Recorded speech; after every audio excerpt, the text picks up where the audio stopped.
네, 아직 좀 오시는 중이시긴 하시지만 그래도 저희가 약속한 시간이 있고 선생님들이 또 이제 끝나고 또 먼 길 다시 올라가셔야 해서 일단 시작을 하고 오시는 분들은 또 이제 같이 좀 참여할 수 있도록 하겠습니다. 저는 오늘 퇴근길 민주시민 마지막 강의 진행을 맡은 최진영 부장입니다. 반갑습니다. 감사합니다. 네. 저희가 매주 일정으로 사실은 굉장히 숨가쁘게 퇴근길 민주시민 올해 프로그램을 진행을 해오고 있었는데요. 어느새 너무나도 아쉽게 아직은 청해들을 이야기도 많고 모실 강사님들도 많다고 생각했는데 마지막 강의입니다. 저희가 첫 시작에 코로나19 이후에 우리가 어떻게 변해야 할지라는 이제 제목으로 처음 시작을 했고 정치에 대해서 유권자의 관심이 얼마나 중요한지 또 비정규직과 불평등이 결코 당연하지 않다라는 이야기를 넘어서 오늘은 음식에 대한 이야기를 좀 해보려고 하고 있습니다. 오늘 음식의 사회학, 푸드 시티즌이라고 주제를 잡았고 저 역시 사실은 팟캐스트 통해서 굉장히 꼭 청해 듣고 싶은 강사님이라 굉장히 기대가 좀 되기도 하는데요. 강사님에 대한 그래도 제가 조사한 간단한 소개를 좀 드릴 수 있도록 하겠습니다. 대한민국 치킨전, 최근에 그렇게 치킨이 된다? 맞죠? 네, 책을 쓰신 작가 선생님이시고요. 농촌 사회학자라는 말대로 사회학 중에서도 음식 또 이제 농촌 문제에 대한 것들, 먹거리 문제에 대한 것들을 연구하고 또 집필을 해주시고 계십니다. 다양한 신문 지면의 칼럼니스트로도 활동하고 계시고요. 팟캐스트나 최근에 이제 김종대 의원이 새로 시작한 라디오 프로의 고정 게스트로 활동을 하시게 되셨다는 보도 자료도 봤습니다. 그래서 최근에는 팟캐스트에서 충북 지역 중심의 과수화상병 이야기도 한번 해주셔서 저도 굉장히 관심 있게 듣기도 했었는데요. 더 깊은 이야기, 다양한 이야기들은 오늘 준비해 주신 내용 통해서 볼 수 있도록 하고요. 제가 이쯤에서 꼭 드리는 말씀, 오늘 이 자리에 모신 분들은 코로나19로 굉장히 엄선해서 모셨다는 말씀 이쯤 되면 이제 다 알고 계시죠? 그래서 지금 유튜브와 페이스북 통해서 이 자리는 생중계가 되고 있고 관련해서 곳곳에서 이 강연 또 함께 해주시는 분들 많으실 거라 생각이 듭니다. 조금 답답하셔도 건강한 마지막 강의를 위해서 마스크는 계속 착용을 할 수 있도록 하고 선생님만 좀 편안하게 진행을 할 거고요. 오늘 함께 먹는 일은 함께 살아가는 일이라는 좀 많이 생각해 볼 만한 주제를 던져주신 정은정 선생님 앞으로 모시겠습니다.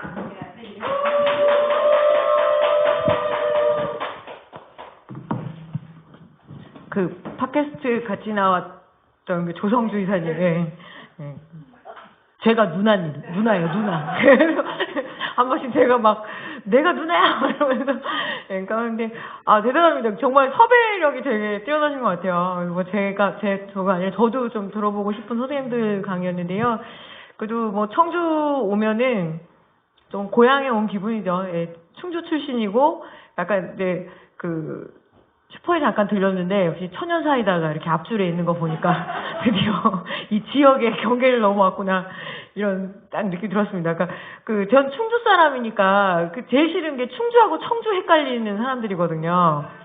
제가 부산 사람이 너무 헷갈려하는 거 오늘 저 이렇게 데려다주고 제가 마산하고 부산하고 헷갈리면 넌 좋겠냐 그러면서 예.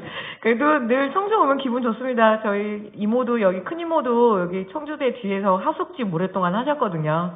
아직까지도 친척들 계시고 해서 저한테는 이제 고향 같은 곳입니다. 자, 제가 이걸 화면이 어디 있습니까, 선생님? 예. 화면이 아니라 예. 제가 오늘 제목을 이렇게 함께 먹는 일은 함께 살아가는 일 이렇게 해서 정해갖고 왔는데요. 요거 이번에 월부 책 장사 같네요. 예, 그림책을 또 하나 냈습니다. 그래서 책의 한 장면인데 내용 자체는 별건 아니고 대한민국 치킨전을 어린이 버전으로 만들었어요. 근데 지금 책 나온 지 6년이나 됐는데 그걸 왜 다시 만들었냐면 주인공은 요 라이더 청년이거든요. 그러니까 배달하는 청년인데 생각보다 선생님들 그게 작동이 안 돼요. 20대 대학생들이 중고생 될 때부터 이렇게 배달 앱을 통해서 주문을 하고 그러잖아요. 근데 한번 전화로 자기가 원하는 치킨과 이런 걸 배달시키는 걸 되게 잘 못해요. 그리고 배달 앱을 쓰는 이유 중에 하나가 편리하기도 하고 뭔가 그런 것도 있지만 사람하고 대면하기가 싫은 거죠. 저는 비대면 사회가 한국 사회에 꽤 빨리 와 있다고 생각을 하거든요. 사람하고 마주치고 이야기하고 이런 거 되게 어려워하는 시대입니다. 솔직히 말씀드리면. 그리고 이제 뭐 지금 택배 노동자들부터 해서 여러 가지로 지금 이제 이 라이더 노동자들한테 문제가 많은데 이 책이 별거 아니었습니다. 그냥 이 치킨을 배달하는 이 라이더 청년이 오면, 그러니까 어떻게 하면 좋을까 해서 어린이들한테 그런 걸 좀 알려주고 싶었어요. 진짜 별거 아니야. 감사합니다. 그러니까 치킨을 두 손으로 받아요. 뭐, 그리고 고맙습니다. 뭐, 그리고 이제 저도 이제 꼰대짓 한 거죠. 그리고 고맙습니다. 이 정도 이야기 하는 거를 되게 황당하게 가르쳐야 되는 세상이 온 거죠. 그래서 저도 6년 만에 다시 이렇게 라이더 청년을 주인공으로 한 그림책을 냈다라는 건 어떻게 보면 한편으로는 참 당연한 것들을 계속 설명해 나가야 되는 그런 좀 서글픔은 있습니다. 그래서 어쨌든 함께 먹는 것은 함께 살아가는 일인데, 저희들도 지금 요새 거의 미션이에요. 코로나19 이후에 뭐 농업 어떻게 될 거냐, 뭐 먹거리 어떻게 될 거냐, 이런 이야기들 많이 나오는데, 가장 크게 문제가 된 거는 함께 먹는 시간이 해체된 게 가장 큰 문제가 될 것 같습니다. 아이들 지금 저희 큰애가 이제 고3이고 둘째가 중2인데, 깜짝 놀랐어요. 1월 달에 방학한 애가 아직도 옆에 있어가지고. 근데 밥하는 것도 너무 지긋지긋하지만 결정적으로 얘네가 어디 가서 함께 밥 먹는 거에 대해서 밥 먹는 시간을 갖지 못한다라는 것. 그리고 이제 80순 된 아버지가 계시는데 아버지도 그래도 하루에 한 번 이렇게 마을 그 경로당 가셔가지고 함께 드셨던 그 행복이 사라지신 거죠. 그래서 저는 이 시간이 훨씬 더 우리가 어떻게 대응해야 될 것인가, 그런 부분들에 대한 고민들을 좀 하고 싶습니다.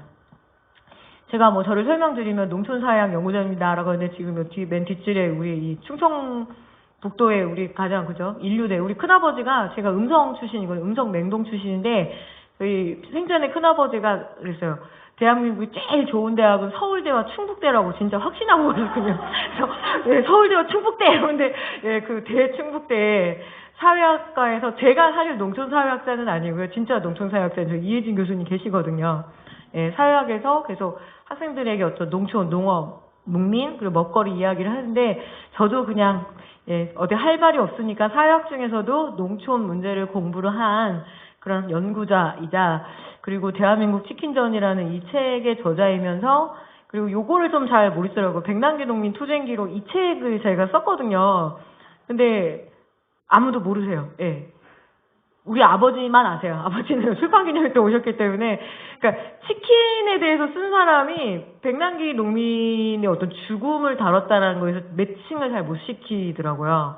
치킨은 좀 생각만 해도 좀 재밌잖아요. 코믹하고. 근데 백남기 농민은 이제 돌아가셨고, 그 죽음에 대한 기록을 제가 여기 투쟁본부에 파견된 공식 작가였거든요. 근데 저는 계속 해명을 하는 거죠. 다른 이야기를 하고 있지는 않았다. 그러니까 2015년 당시에 백남기 농민이 전남 보성에서 올라와서 이제 그런 스토리 라인은 기억은 하고 계시죠. 올라오셔서 서울에서 뭐 민중 총궐기 대인지 혹은 데모는 하는데 물대포를 맞아서 한 사람이, 한 노인이 쓰러졌고 1년 뒤에 사망했지. 물대포는 다 기억을 하세요. 그런데 왜라는 질문을 잘 모르시더라고요. 왜? 그 백남기라는 한 노인이기도 하고 이 농민이 올라와서 외치고 싶었던 이야기가 무엇이었을까? 이제 그 이야기는 별건 아니었고, 그냥 밥 한 공기에 300원을 보장해 달라였죠. 공깃밥 한 공기에 300원 보장해 달라고 그러면, 지금 제가 여기 계신 선생님들한테 이렇게 300원씩 이렇게 드리게 되면 그 300원으로 할 수 있는 게 뭘까요? 지금 청주 터미널이나 청주역에서 자판기 커피가 300원입니다. 400원이요, 400원. 자판기 커피가 400원이고, 100원을 더 내면 500원 프리미엄 커피를 먹을 수 있거든요.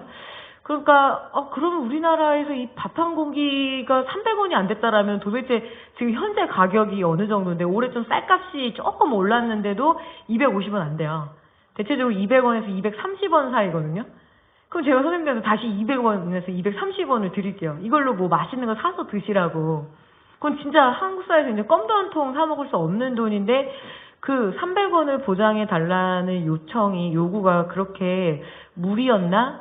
이런 고민들 속에서 시작을 하는 거죠. 저는 치킨을 통해, 대한민국 치킨전을 통해서, 그러니까 치킨을 통해서 대한민국 사람들이 어떻게 먹고 살아왔고, 그런데 치킨은 많이 먹는데 왜 양계 농민들은 이렇게 삶이 개선이 안 되지? 이런 의문 속에서 출발했다라면 뭐 똑같은 거죠. 저한테 농업, 농촌, 농민 이야기는 치킨 이야기와 다르지 않습니다. 그래서 그런 이야기인데 요게 제가 희망 없이 희망한 사람이다라고 이렇게 얘기를 하는데 농민들이 농사를 두 군데로 짓거든요. 하나는 정말 이렇게 논에다가 씨앗 뿌려가지고 뭐 이렇게 소출을 거두는 농사가 있을 것이고 하나는 또 아스팔트 농사라고 하잖아요. 그래서 아스팔트 농사가 그 여의도가 아스팔트 광장이 이제 상징이니까 여의도 국회 앞에 가서 데모한다는 뜻이거든요. 정치적 요구를 하고 하는 건데 아스팔트 농사 지으러 오셨다가 이렇게 돌아가시면서 그래도 한 사회에 씨앗은 뿌려놓고 가신 거죠. 근데 거기에 그 싹이 날지 안 날지는 잘 모르겠습니다. 그래서 뿌린 사람은 있지만 거둘 사람 있을까 혹은 싹이 날까 아닐까 그런 건 잘 모르겠는데 저 같은 사람들은 그냥 그런 것 같아요. 그러니까 열심히 그 상황을 적어 놓는 것으로 면밀하게 가감없이 적는 것으로 이제 제 소임을 좀 다 해보고 싶습니다. 자, 저녁 드셨습니까? 네.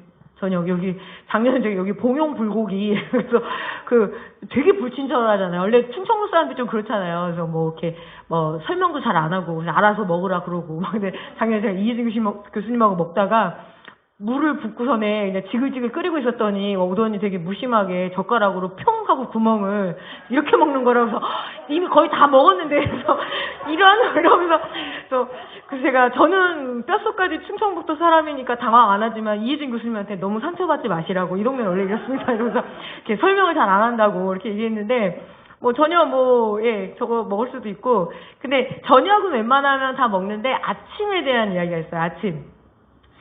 자, 아침 드셨습니까? 라고 유럽에다가 한 18세기 말에서 19세기 이제 산업혁명이 엄청나게 이제 막 작동이 되고 막 산업화, 공업화가 이루어지던 그 시절에 유럽에 가서 아침 먹었어요? 라고 물어봤는데 대체적으로 이제 옷에는 계급 지표가 드러나니까 조금 뭐 이런 데 뒤에 숨어서 목소리로만 그럼 아침? 아니, 난 원래 안 먹어. 난 원래 아침 안 먹는데요. 이렇게 얘기를 했다라면 그 사람이 잘 사는 사람일까요? 못 사는 사람일까요? 잘 사는 사람, 못 사는 사람? 확률상 그래도 잘 사는 사람입니다. 그러니까 부르주아거나 혹은 구귀족 계급일 확률이 높아요. 왜? 자, 아침을 꼭 먹어야 되는 분들은 어떤 사람들? 여기 계시는 선생님들. 육체 노동자들. 그래서 가장 대표적인 육체 노동자의 직군에 제가 가정주부를 뽑잖아요. 정말 피곤하고 주로 그 당시에 노동자들이나 농민들 아침을 꼭 먹어야 되는데 부르주아들이나 그리고 귀족들은 아침에 일어나서 딱히 그렇게 할 일이 없어요. 뭐 밭을 멜 것도 아니고 공장을 갈 것도 아니고 근데 전날 이제 뭐랄까요 댄스 파티도 하고 뭐 이렇게 하다가 이제 피곤해 그래서 10시나 10시 반쯤에 일어나서 커피 한 잔하고 뭐 빵 한 조각 갖고 와라고 하면은 그렇게 해서 간단하게 먹는 게 브런치 문화의 출발입니다. 아침 식사의 문화사라는 책도 있어요. 여기서 보게 되면 각 그 공동체마다 지역마다 문화마다 이 아침 식사를 받아들이는 게 되게 다 달라요. 근데 그 당시에 유럽에 굉장히 잘 사는 사람들은 굳이 아침을 먹을 필요가 없었던 거죠.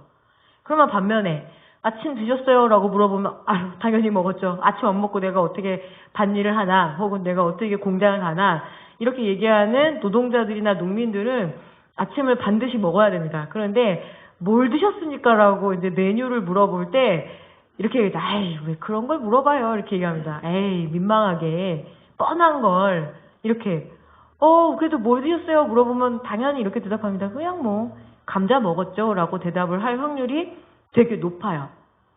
우리 여기 여자 선생님들도 계시고 남자 선생님들도 계시는데 그래도 평생 하는 게 우리가 평생 프로젝트인데 제가 보기에는 평화통일보다 어려운 게 다이어트 같습니다. 그죠? 자, 근데 다이어트 할 때 되게 지금 빵 터졌어요. 자, 다이어트 할 때 고구마 먹으라고 하나요? 감자 먹으라고 하나요? 고구마 확신하십니까? 제가 보기엔 아무것도 안 드셔야 돼요.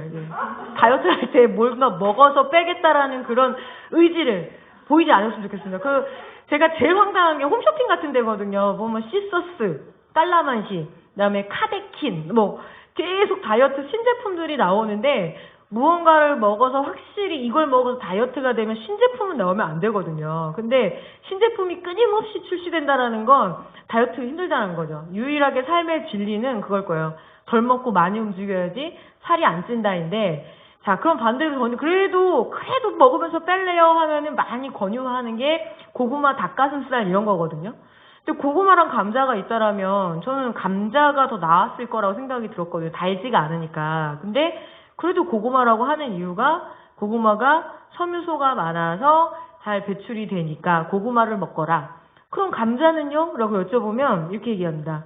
영양학자들이나 그리고 뭐 이제 헬스 트레이너들이 감자요? 감자 되게 좋기는 한데 되게 에너지 그러니까 파워가 있어요. 그러니까 단위 중량당 먹었을 때 굉장히 열 효율이 좋아요. 그러니까 흡수율이 되게 좋다라는 거죠. 자, 인생의 모든 음식이 제 입만 즐겁게 했으면 좋겠어요. 그리고 잠깐 배가 부르고 다 떠나주셨으면 좋겠는데 악착같이 들러서는 게 문제거든요. 근데 감자가 좀 그래요.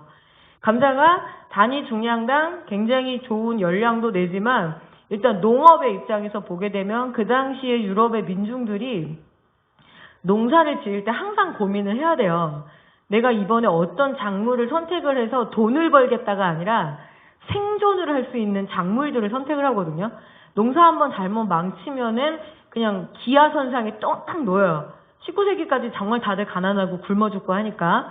그런데 감자가 그나마 소출이 있는 거죠. 척박한 땅에서도 어느 정도, 그리고 큰 가뭄이나 큰 홍수에도 어느 정도. 그래서 그래, 굶어 죽지 않으려면 감자가 낫겠어 라고 굉장히 의식적으로 선택하는 작물 중에 대표적인 작물이 감자입니다. 그래서 그 당시에 이게 빈센트 van 고흐의 감자 먹는 사람들이라고 1885년 작품인데, 고흐가 유명해서 이 그림이 유명하지만 그 당시에 민화들을 보면은 무명의 작가들의 그림들 중에서도 이 감자와 관련된 그림들이 굉장히 많아요. 감자 먹는 사람, 감자 씹는 사람, 감자 캐는 사람. 그 밀레의 만종에서도 보면 그 바구니에는 감자거든요. 그래서 감자에 매달리는 삶을 살죠. 그러니까 유럽의 역사를 바꾼 가장 대표적인 작물이 감자입니다. 감자. 그래서 감자 먹었죠. 그러면은 당신은 노동자거나 농민이군요라고 맞출 수가 있는 거죠. 주절주절 저는 어떤 사람이고 이런 게 아닌 거죠. 그래서 우리가 흔히 이야기하는 내가 먹는 것이 바로 나라고. 당신이 먹는 거 얘기해봐요. 그럼 내가 당신 누구인지 얘기할 수 있어요. 자, 그런 거죠. 여기 와보세요. 바로 사이다 시키면 그냥 묻지도 않고 천연 사이다 딱 갖다 놓으면 충청북도 이렇게 딱 느낌이 오잖아요. 그것처럼 구절구절 음식 저는 어떤 사람이고 아니고 내가 먹는 것이 바로 나. 그렇다면 한 사회가 먹는 게 그 사회를 설명하는 거고, 저도 제가 먹는 거를 통해서 저를 오늘 한번 설명을 드려보고 싶은 거죠. 특히 라면 먹는 사람들의 이야기, 21세기 감자 먹는 사람들의 이야기를 바꿔보면 라면 먹는 사람들의 이야기라고 저는 할 수 있을 것 같아요.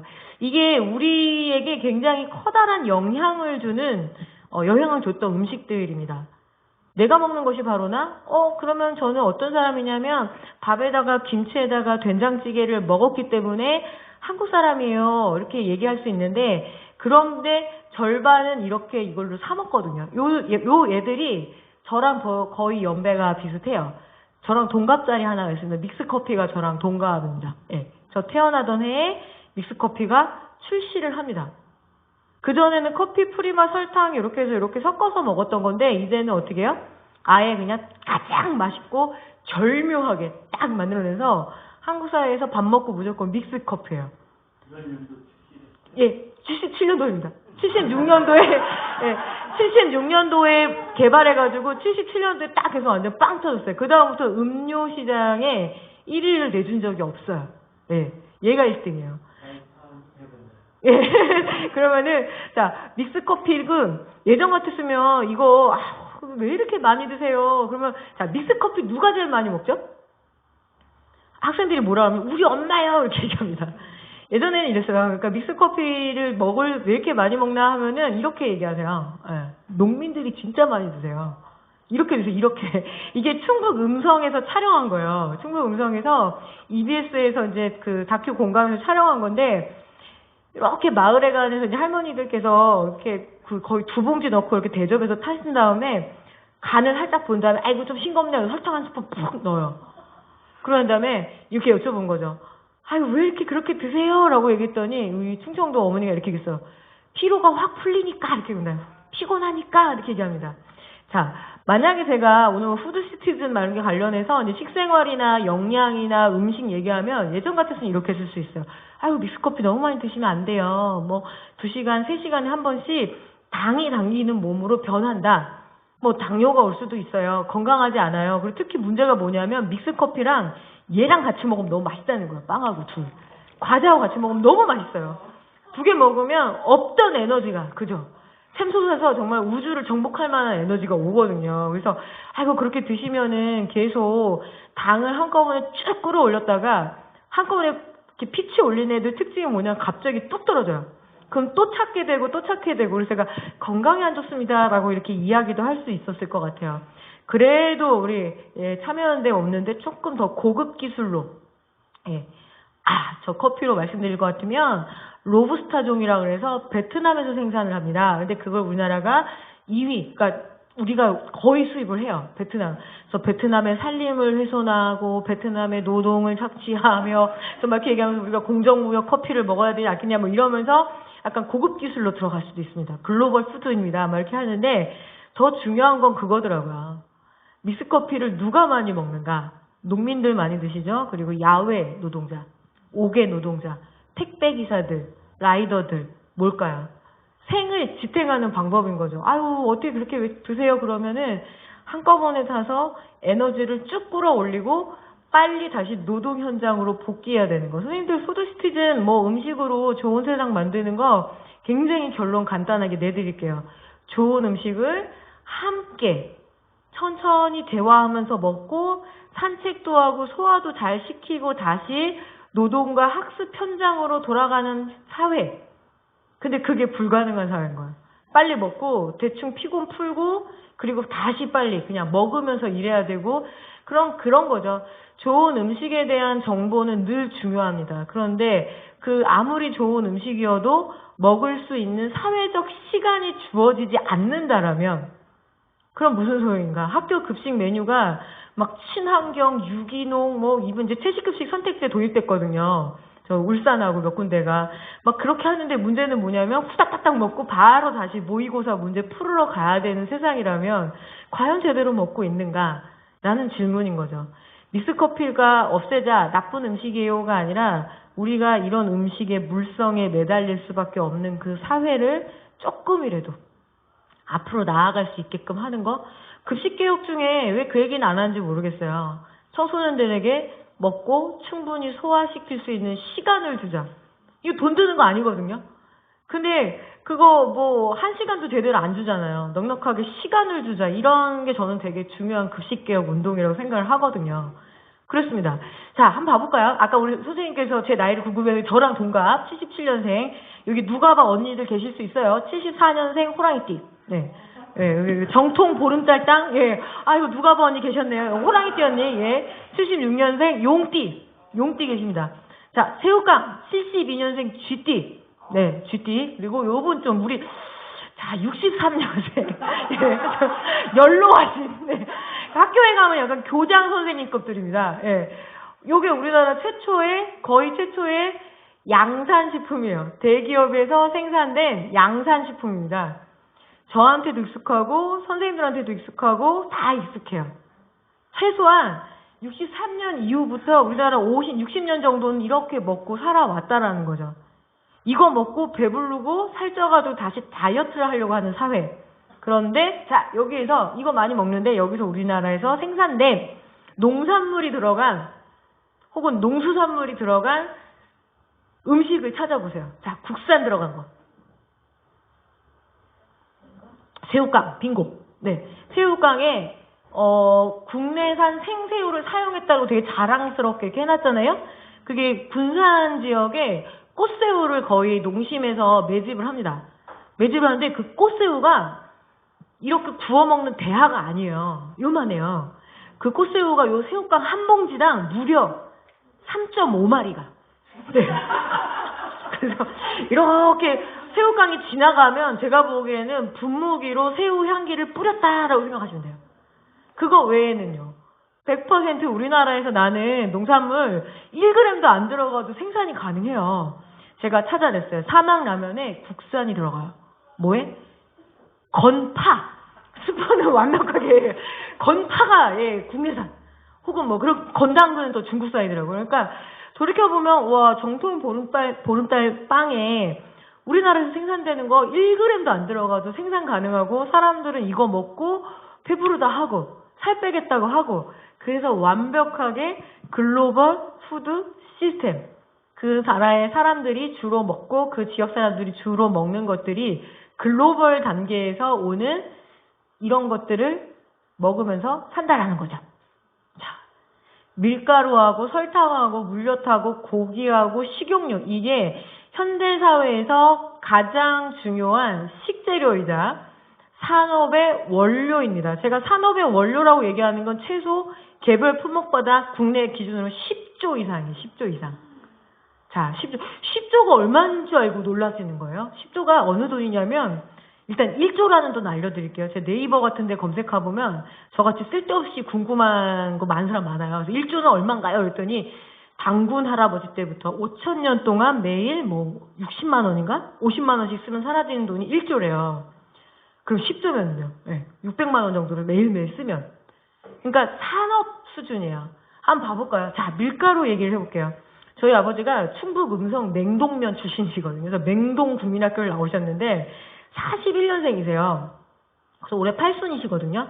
근데 아버지도 이제 이렇게 날이 많지는 않으시잖아요. 그러니까 이제 딸이 그래도 작가이기도 하고 글 쓰는 사람이기도 하고 사회학 연구자니까 아버지의 구술을 따놓으면 아버지는 식민지 말미에 태어나셔가지고 이름이 약간 일본식 이름이세요. 창씨의 명에 일본에서 많이 쓰는 한자를 갖다 쓰시고 그리고 초등학교 3학년 때 6.25 전쟁을 딱 맞닥뜨리시는 거예요. 그래서 그리고 또 산업화부터 해서 아버지 인생을 정리하면은 한 사람의 역사가 한 시대의 역사가 되겠더라고요. 그래서 제가 그 작업을 이제 한다고 아버지한테 이렇게 물어봤는데 그 작업을 포기했어요. 왜 그럴까요? 99%가 남의 욕이었어요. 그래서 내가 막 듣다가 아니 저 아버지 왜 당숙욕만 하고 있거든요. 난 이거 아닌 것 같아. 아버지의 말씀은 사료적 가치가 없어. 그래서 아버지의 말씀은 역사적 가치가 없어. 그래서 제가 패스 이제 했는데 딱 하나가 너무나 역사적 가치가 있는 말씀 중에 하나가 뭐였냐면 맹동 국민학교에 6학년 때 한국전쟁 이제 그 휴전으로 다시 갔을 때 6학년 때 밀가루 배급받은 날을 너무 정확하게 기억하고 계세요. 왜? 아버지 그랬더니 야야야 그때 밀가루를 2바가지를 받아왔는데 엄청 뽀얗고 엄청 곱고 뭐 이래서 제가 내가 아니 그럼 아버지는 6학년 되시기 전까지 밀가루를 안 드셔보셨냐고. 근데 우리 아버지는 완전히 국수주의자예요. 진짜 하루에 한 끼 이상 국수를 드세요. 아니 아버지는 그리고 13세 이전에는 내가 밀가루 안 드셔보셨어요? 그랬더니 그게 아니라 진짜 가끔 먹어봤대요. 언제? 그랬더니 뭐 별식으로 가끔 먹었고 동네에서 잘 사는 사람들이 그러니까 부잣집 그 어르신 댁에서 밀농사를 지었대요. 그럼 우리는 에이 우리는 보리지 이러는 거예요. 왜? 보리는 겉껍질만 깎아내면은 바로 밥이 돼요. 근데 밀은 겉껍질 깎아내고 호분층만 남겨서 아주 곱게 제분을 해야 되는 산업 기술이 들어가야 됩니다. 근데 그 당시에 우리나라가 제분 공장이 저 북한 쪽에 하나가 있었던가 뭐 이래요. 제분 기술도 없을 뿐더러 생태적으로 딱히 밀이 그렇게 우리를 사랑하진 않아요. 예. 왜냐하면 건기와 우기가 아주 뚜렷한 지역에서 잘 자라는 작물. 근데 한반도는 몬순 기후니까 비도 많이 오고 날씨도 뜨겁고 덥고 이런 데를 좋아하는 작물이 쌀이에요. 그러니까 우리는 쌀문화권인 거죠. 중국 화남 지역하고 우리하고 한반도하고 일본하고 동남아시아하고 해서 이렇게 라이스 벨트라고 합니다. 쌀 벨트예요, 우리는. 밀 벨트가 아니에요. 그런데 이 낯선 밀가루에 평생 매달려서 사시는 거예요, 우리 아버지가. 6학년 때 처음 만난. 턱하니 주어지죠. 잘 아시겠지만 한국전쟁 휴전이 되고 난 다음에 이렇게 원조가 들어오고 먹다 보니까 좋아요. 칼국수도 해먹고 수제비도 해먹고 찐빵도 해먹고 부침개도 해먹고 하다 보니까 좋은 이유가 뭐냐면 바쁘고 피곤하고 돈이 없을 때 이 국수를 마셔버리면 제일 좋아요. 후룩짭짭이잖아요. 후룩짭짭. 열심히 씹지 않아도 얘는 한번 죄분이 돼 있기 때문에 굉장히 효율 좋아요. 그리고 되게 가격 싸고 간편하고, 그래서 그 이후에 밀가루에 되게 매달리고, 그리고 그 밀가루를 통해서 지금 범접할 수 없는 신급이 된 분이 바로 삼성인 거죠. 삼성이 밀가루를 잡거든요. 밀가루의 유통권, 제분권, 가공권, 판매권. 그래서 우리나라 그 재벌이라고 해야 되나요? 대기업의 첫 출발이 이 밀가루에서 시작했다고 보시면 됩니다. 그래서 우리한테 밀가루는 그렇게 와요. 즉 뭐냐면 음식은 개인의 취향을 넘어선 사회적, 정치적, 경제적, 문화적인 조건 속에서 온다라는 겁니다. 자, 설탕 말씀 드려볼까요? 되게 재밌는 게 뭐냐면, 선생님 오늘 이게 충북 그 참여연대 퇴근길 민주시민 이 강좌 들으러 안 들어오면 벌금 때리고 막 이래요? 그런 거 아니죠. 자발적으로 오셨으나 지금 30분이 지나가면 눈도 감기고, 그죠? 고개가 뚝뚝 떨어지며, 그리고 아무리 이렇게 참여연대에서 좋은 아메리카노를 공급하여도, 예, 고개는 떨어지게 돼 있습니다. 그래서 제가, 조금 이따가 한 쉬는 시간 한 5분 정도 드릴 건데, 그때는, 다들 믹스 커피를 사서 드셔야 된다. 괜히 다른 거 멋지게 뭐 아메리카노 같은 거 드시면 안 되고, 그거 드시면 금방 탁 올라와요. 왜? 당. 지금 피곤하신 이유가 당 떨어져서 그러시거든요. 지금 뭐 유튜브로 보고 계신 선생님들도 마찬가지일 건데, 자, 피곤하고 생존을 하려면 인간은 당이 필요해요. 당은 인간에게 본능의 맛이거든요. 이 본능적으로 유전자에 이렇게 설계가 돼 있대요. 자기가 어떤 이렇게 피곤하고 힘들고 그리고 위협이 있으면 당을 먹어가지고 에너지를 피치를 끌어올리는데, 그래서 본능의 맛이라고 이야기를 합니다. 원시시대 때 뭐든지 주워 먹고 따먹고 했을 때 이 당을 먹으면 죽을 일이 없어요. 힘이 나요. 인류 최초의 식량이 황당하게도 토란이거든요. 토란이 탄수화물 덩어리잖아요. 그러니까 나 지금 되게 힘든데 당을 찾자. 이게 본능에 박혀 있대요. 그래서 본능의 맛이다라고 얘기하는 거 어떻게 실험을 하냐면, 이게 자발적으로 오셨지만 그래도 꿋꿋하게 참아주시는 이유가 어른이기 때문에. 근데 한 번씩 치킨 강의라고 해서 아가들이 와요. 제가 충북 여기 청주 Y에도 많이 강의 오고 그랬거든요. 애기들이 와요. 그러면 엄마들이 데리고, 야, 치킨 오늘 얘기한테 들어봐. 그러면 앞에 이러면 재미없잖아 이러면서 저 강의하고 있는데 뭐야 막 이러면서 막 뛰어다니고 나가요. 왜? 걔네들은 본능, 쪼대로 살잖아요. 아가들일수록 본능이 강하거든요. 그래서 아예 본능 실험합니다. 누굴 데리고? 아가들을 데리고. 2016년에 EBS 미각 실험에서 이렇게 만삭의 임산부를 데리고 민산부가 달콤한 주스를 마셔요. 그리고 4D 초음파를 찍었어요, 배에. 그래서 탯줄을 통해서 당도가 딱 올라가니까 배꼽에 딱 당이 도착하니까 입도 아니고 아기가 씩 웃어요. 태아가. 우와, 좋다. 막 이러면서. 본능이 막 자극이 됐어. 그러면 되게 좋아요. 근데 다른 임산부가 칡즙을 마셨거든요. 그거 엄마가 건강하려고 먹는 거잖아요. 근데 탯줄을 통해서 쓴 성분이 딱 도착하니까 그 다른 아기가 얼굴 딱 찡그려요. 어머니 왜 이러세요? 딱 이 표정이에요. 왜 그럴까요? 쓴 거는 공포인 거예요. 원시시대 때 쓴 버섯, 쓴 풀뿌리 이런 거 잘못 먹고 죽은 동료를 보고 계속 학습을 하면 저거는 먹지 말자. 그래서 쓴 거는 일단 피하고 보자. 이게 인간의 본능에 있다는 거죠. 즉 뭐냐면 단맛은 무조건 좋아하게 돼 있다. 인간이라면. 그게 인간의 본질이에요. 생물학적 본질이에요. 그리고 아주 얄궂게도 얘는 권력의 맛이기도 합니다. 권력을 가진 자들만이 독점했던 맛이에요. 유럽에서 설탕 타먹은 애들은 다 귀족, 부르주아. 자, 한반도로 한정하겠습니다. 제가 이렇게 농촌사역자니까 농촌 진짜 많이 돌아다니거든요. 그러면 있다 없다 게임을 오늘 해보겠습니다. 자, 나는 어렸을 때 충청도 오니까 너무 좋아요. 이런 모든 사투리가 다 통할 것 같아요. 자, 차단스. 기억하시죠? 차단스에. 자, 마루에 차단스가 있는데, 어렸을 때 동생을 엎드리라고 하고 차단스 꼭대기에 엄마가 올려놓은 설탕통을 꺼내다가 설탕통하고 뒤집어져서 엄마한테 맞은 적 있다 없다 그러면 다들 호호 웃으세요. 설탕을 몰래 훔쳐먹은 기억들이 다 있으신 거야. 그만큼 귀했습니다. 우리나라가 1953년에 한국전쟁이 휴전하고 난 다음에 그때부터 원당이 되게 대량으로 유입이 돼요. 그래서 그때부터 조금 설탕이 흔해졌어요.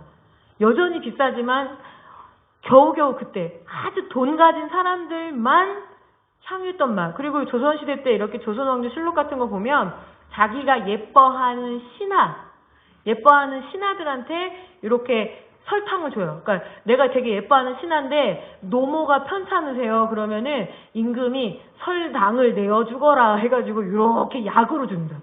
그 정도로 귀하고 아주 권력과 그리고 독점할 수 있는 맛이었는데 누구나 좋아했던 거죠. 본능적으로 좋아하고 권력 가진 사람과 되게 좋겠다 단맛. 근데 이제 설탕이 주어지고 난 다음에는 한국 사회 음식이 완전히 변해버려요. 무조건 달아요. 달면 잘 팔려요. 외식업은 어떻게 하면 돼요? 달콤하면 잘 팔려요. 그래서 슈가보이 백종원 씨가 돈 벌었잖아요. 죄책감을 갖지 말고 설탕을 팍팍. 그래서 우리한테 그렇게 설탕이 주어집니다. 자, 고기 얘기해 볼게요.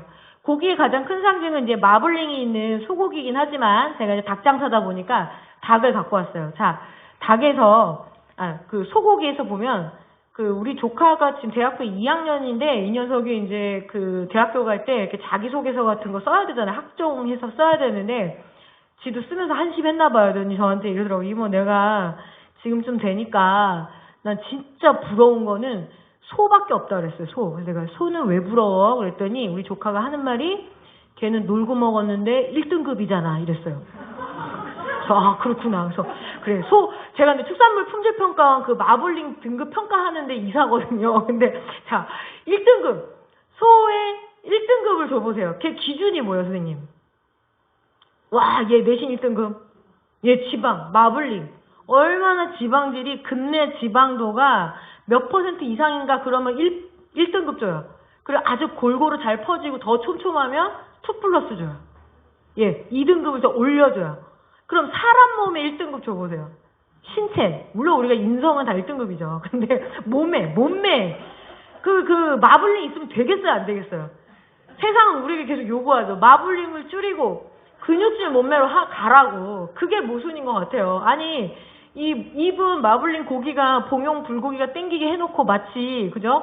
하나도 그거 안 먹은 것처럼 해놓으라고. 근데 마블링이 없고, 그러니까 그럼 체지방률이 낮고, 그리고 근육질 몸. 이걸 보통 우리가 몸짱, 이렇게 얘기하는데, 이 몸짱을 고기로 환원하면 구워 먹을 수 없는 고기예요. 질긴 고기. 그게 모순이죠. 자, 입은 얘가 땡기게 해놓고, 몸은 아주 얄딱거리, 마르게 해라. 이게 현대사회의 가장 큰 딜레마이자 모순입니다. 그 사이에 어떻게 할 수가 없어요. 다이어트 산업이 들어와야 돼요. 다이어트 산업 연간 국내 기준으로 한 7조에서 8조 정도 잡습니다. 근데 거기 위에 더 얹어보면은 한 연간 10조 정도예요. 한국 기준으로요. 먹고 빼는데 그 많은 돈이 다 날라가요. 자, 7조가 어느 정도 돈이냐면 지금 전국의 급식 예산, 그러니까 급식에 돌아가는 경제 규모가 7조 정도예요. 근데 먹고 빠져나가는 게 빼느냐고 돈 쓰는 게 10조 정도라는 거죠. 자, 그런데 얘 마블링이 생긴다라는 건 어디서 기인을 하는가? 저는 얘랑 닭이랑 저 물엿이랑 갑자기 줄을 찍 그어버릴게요. 자, 고기 1kg을 만들려면 보통 4에서 5kg, 한 4.5에서 5kg의 옥수수 사료가 필요하다고 얘기를 하거든요. 그러면 자, 옥수수는 어떤 자? 곡물에서 가장 센 애예요. 옥수수 가루로 수많은 가공식품도 만들 수 있고 기름도 짤 수 있고 또 뭐가 있어요? 결정적으로 고과당 시럽을 추출합니다. 액상과당이라고 해서 아이들 먹는 그 음료수에 액상과당이 많이 들어가는데 그게 설탕 녹인 게 아니라 아예 옥수수에서 다이렉트로 뽑아버린 거예요. 고과당 시럽을 추출합니다. 그럼 어떻게 해요? 얘한테 이게 꽉 뭉쳐져 있다는 거죠. 나는 고기 1kg 먹었다고 생각을 했는데 1kg이 아니라 뭐예요? 4에서 5kg의 본능과 권력과 그 매력 덩어리가 터져나가는 거죠. 한 사회가 고기 끊기가 왜 이렇게 어렵습니까? 라고 저한테 질문 되게 많이 해요. 제가 되게 간단하게 대답해줘요. 맛있거든요. 네. 맛있어서 못 끊어요.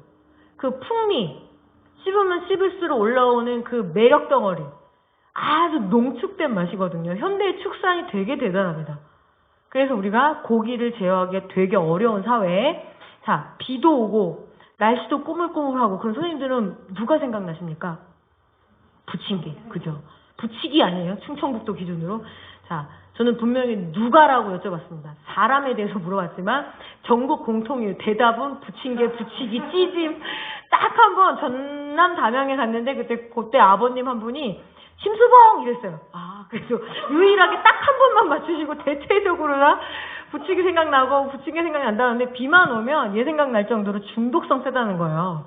바로 연상작용 있는 애들이 그 중독성 센 건데 모든 음식 중에서 튀기고 볶은 요리가 제일 미각의 정점이라고 얘기해요. 자, 우리는 모든 음식을 눈으로 먹어요. 아, 예쁘다. 그리고 냄새, 아, 냄새 좋네. 아이고, 씹어보니까 되게 맛있네. 그렇게 해서 먹는데 얘는 심지어 뭘로도 먹어요. 하나가 더 추가요. 귀로도 먹어요. 바삭. 예, 크리스피. 그러니까 감각적으로 한번 튀긴 맛에 노출이 되면 돌아갈 수가 없어요. 1971년 이후에 그 우리나라 최초의 해표 식용유가 71년에 동방유랑이라고 지금은 진해 쪽에서 이제 그 커다란 콩기름 공장에서 최초로 생산이 됩니다. 그럼 제가 맹동 출신이라 했잖아요. 어렸을 때 이렇게 제사 지낼 때 보면 할머니가 소두광이라고 하죠. 소뚜껑 뒤집어 놓고 그리고 어떻게 해요? 기름을 이렇게 부어요. 아니 절대 안 그래요. 이렇게 그릇을 따로 떠는 다음에 숟가락으로 이렇게 한 다음에 무로 밀어요. 그냥 지지는 수준이에요. 그런데 지금은 어떻게 해요? 기름이 흔적만전하니까 그냥 거의 부어가지고 요새는 파전이나 녹두전 같은 거 보면 그냥 그 튀김이에요. 제가 보기에. 콩기름 들어오면서부터 튀김 요리 진짜 많아져요. 한국에. 71년 이후에. 근데 이 콩에서 기름을 뽑고 난 다음에 나머지가 훨씬 더 중요합니다. 왜? 콩은 밭의 쇠고기, 단백질을 얻기 위한 작물이에요. 그러면 자, 콩기름 뽑아내고 나머지 이게 뭐다? 탈지 대두분 혹은 분리 대두 단백질. 그래서 이걸로 두유를 만들어도 좋고 그리고 어묵에 탄력을 줘도 좋고 가공식품 들어가도 좋고 결정적으로 뭘 하면 좋냐면은 저 옥수수하고 콩을 두 개를 합쳐서 얘를 먹이면 좋아요. 그게 사료의 본질이에요. 콩과 옥수수를 합쳐서 얘를 먹이면 살도 금방 찌고 결정적으로 뭐냐면 저희 어렸을 때 노할머니가 계셨거든요. 그러면은 올해 장사를 치를까 안 치를까 뭐 이런 게 되게 애매할 때가 있어요. 그러니까 그냥 늘 돼지를 한 2-3마리 길렀거든요. 문 밖에 우리에. 근데 제가 지금도 돼지고기 잘 안 먹는 이유가 있는데 어렸을 때 그 돼지고기의 이치 냄새. 왜요? 걔 먹는 게 뭐냐면 돼지가 먹는 게 돼지겠죠. 구정물 먹여서 길렀던 거 제가 기억합니다. 잔반을 먹여요. 그러면 이 지방층에 그 이치가 그대로 배요. 근데 콩하고 옥수수에 선생님 무슨 냄새가 나요? 안 나요. 그래서 현대 축사는 뭐냐면 고기 자체를 원료육으로 먹을 수 있어요. 바로 잘라서 구워 먹으면 너무 맛있겠죠. 삼겹살, 꽃등심. 그게 냄새가 나기 때문에 충청북도에 짜글이가 유명한 거예요, 선생님. 80년대까지 강한 향신료로 걔 냄새를 죽여놔야 돼요. 근데 지금은 절대 그럴 필요 없어요. 그러니까 즉 육식을 제어하기 어려운 이유가 얘는 풍미도 있는데 이제 그 특유의 고기 냄새도 완벽하게 잡아내요. 제어하기 되게 어려워요. 자, 그래서 얘가 그 본질이다라는 겁니다. 정리해 드릴게요. 쉬는 시간 전에.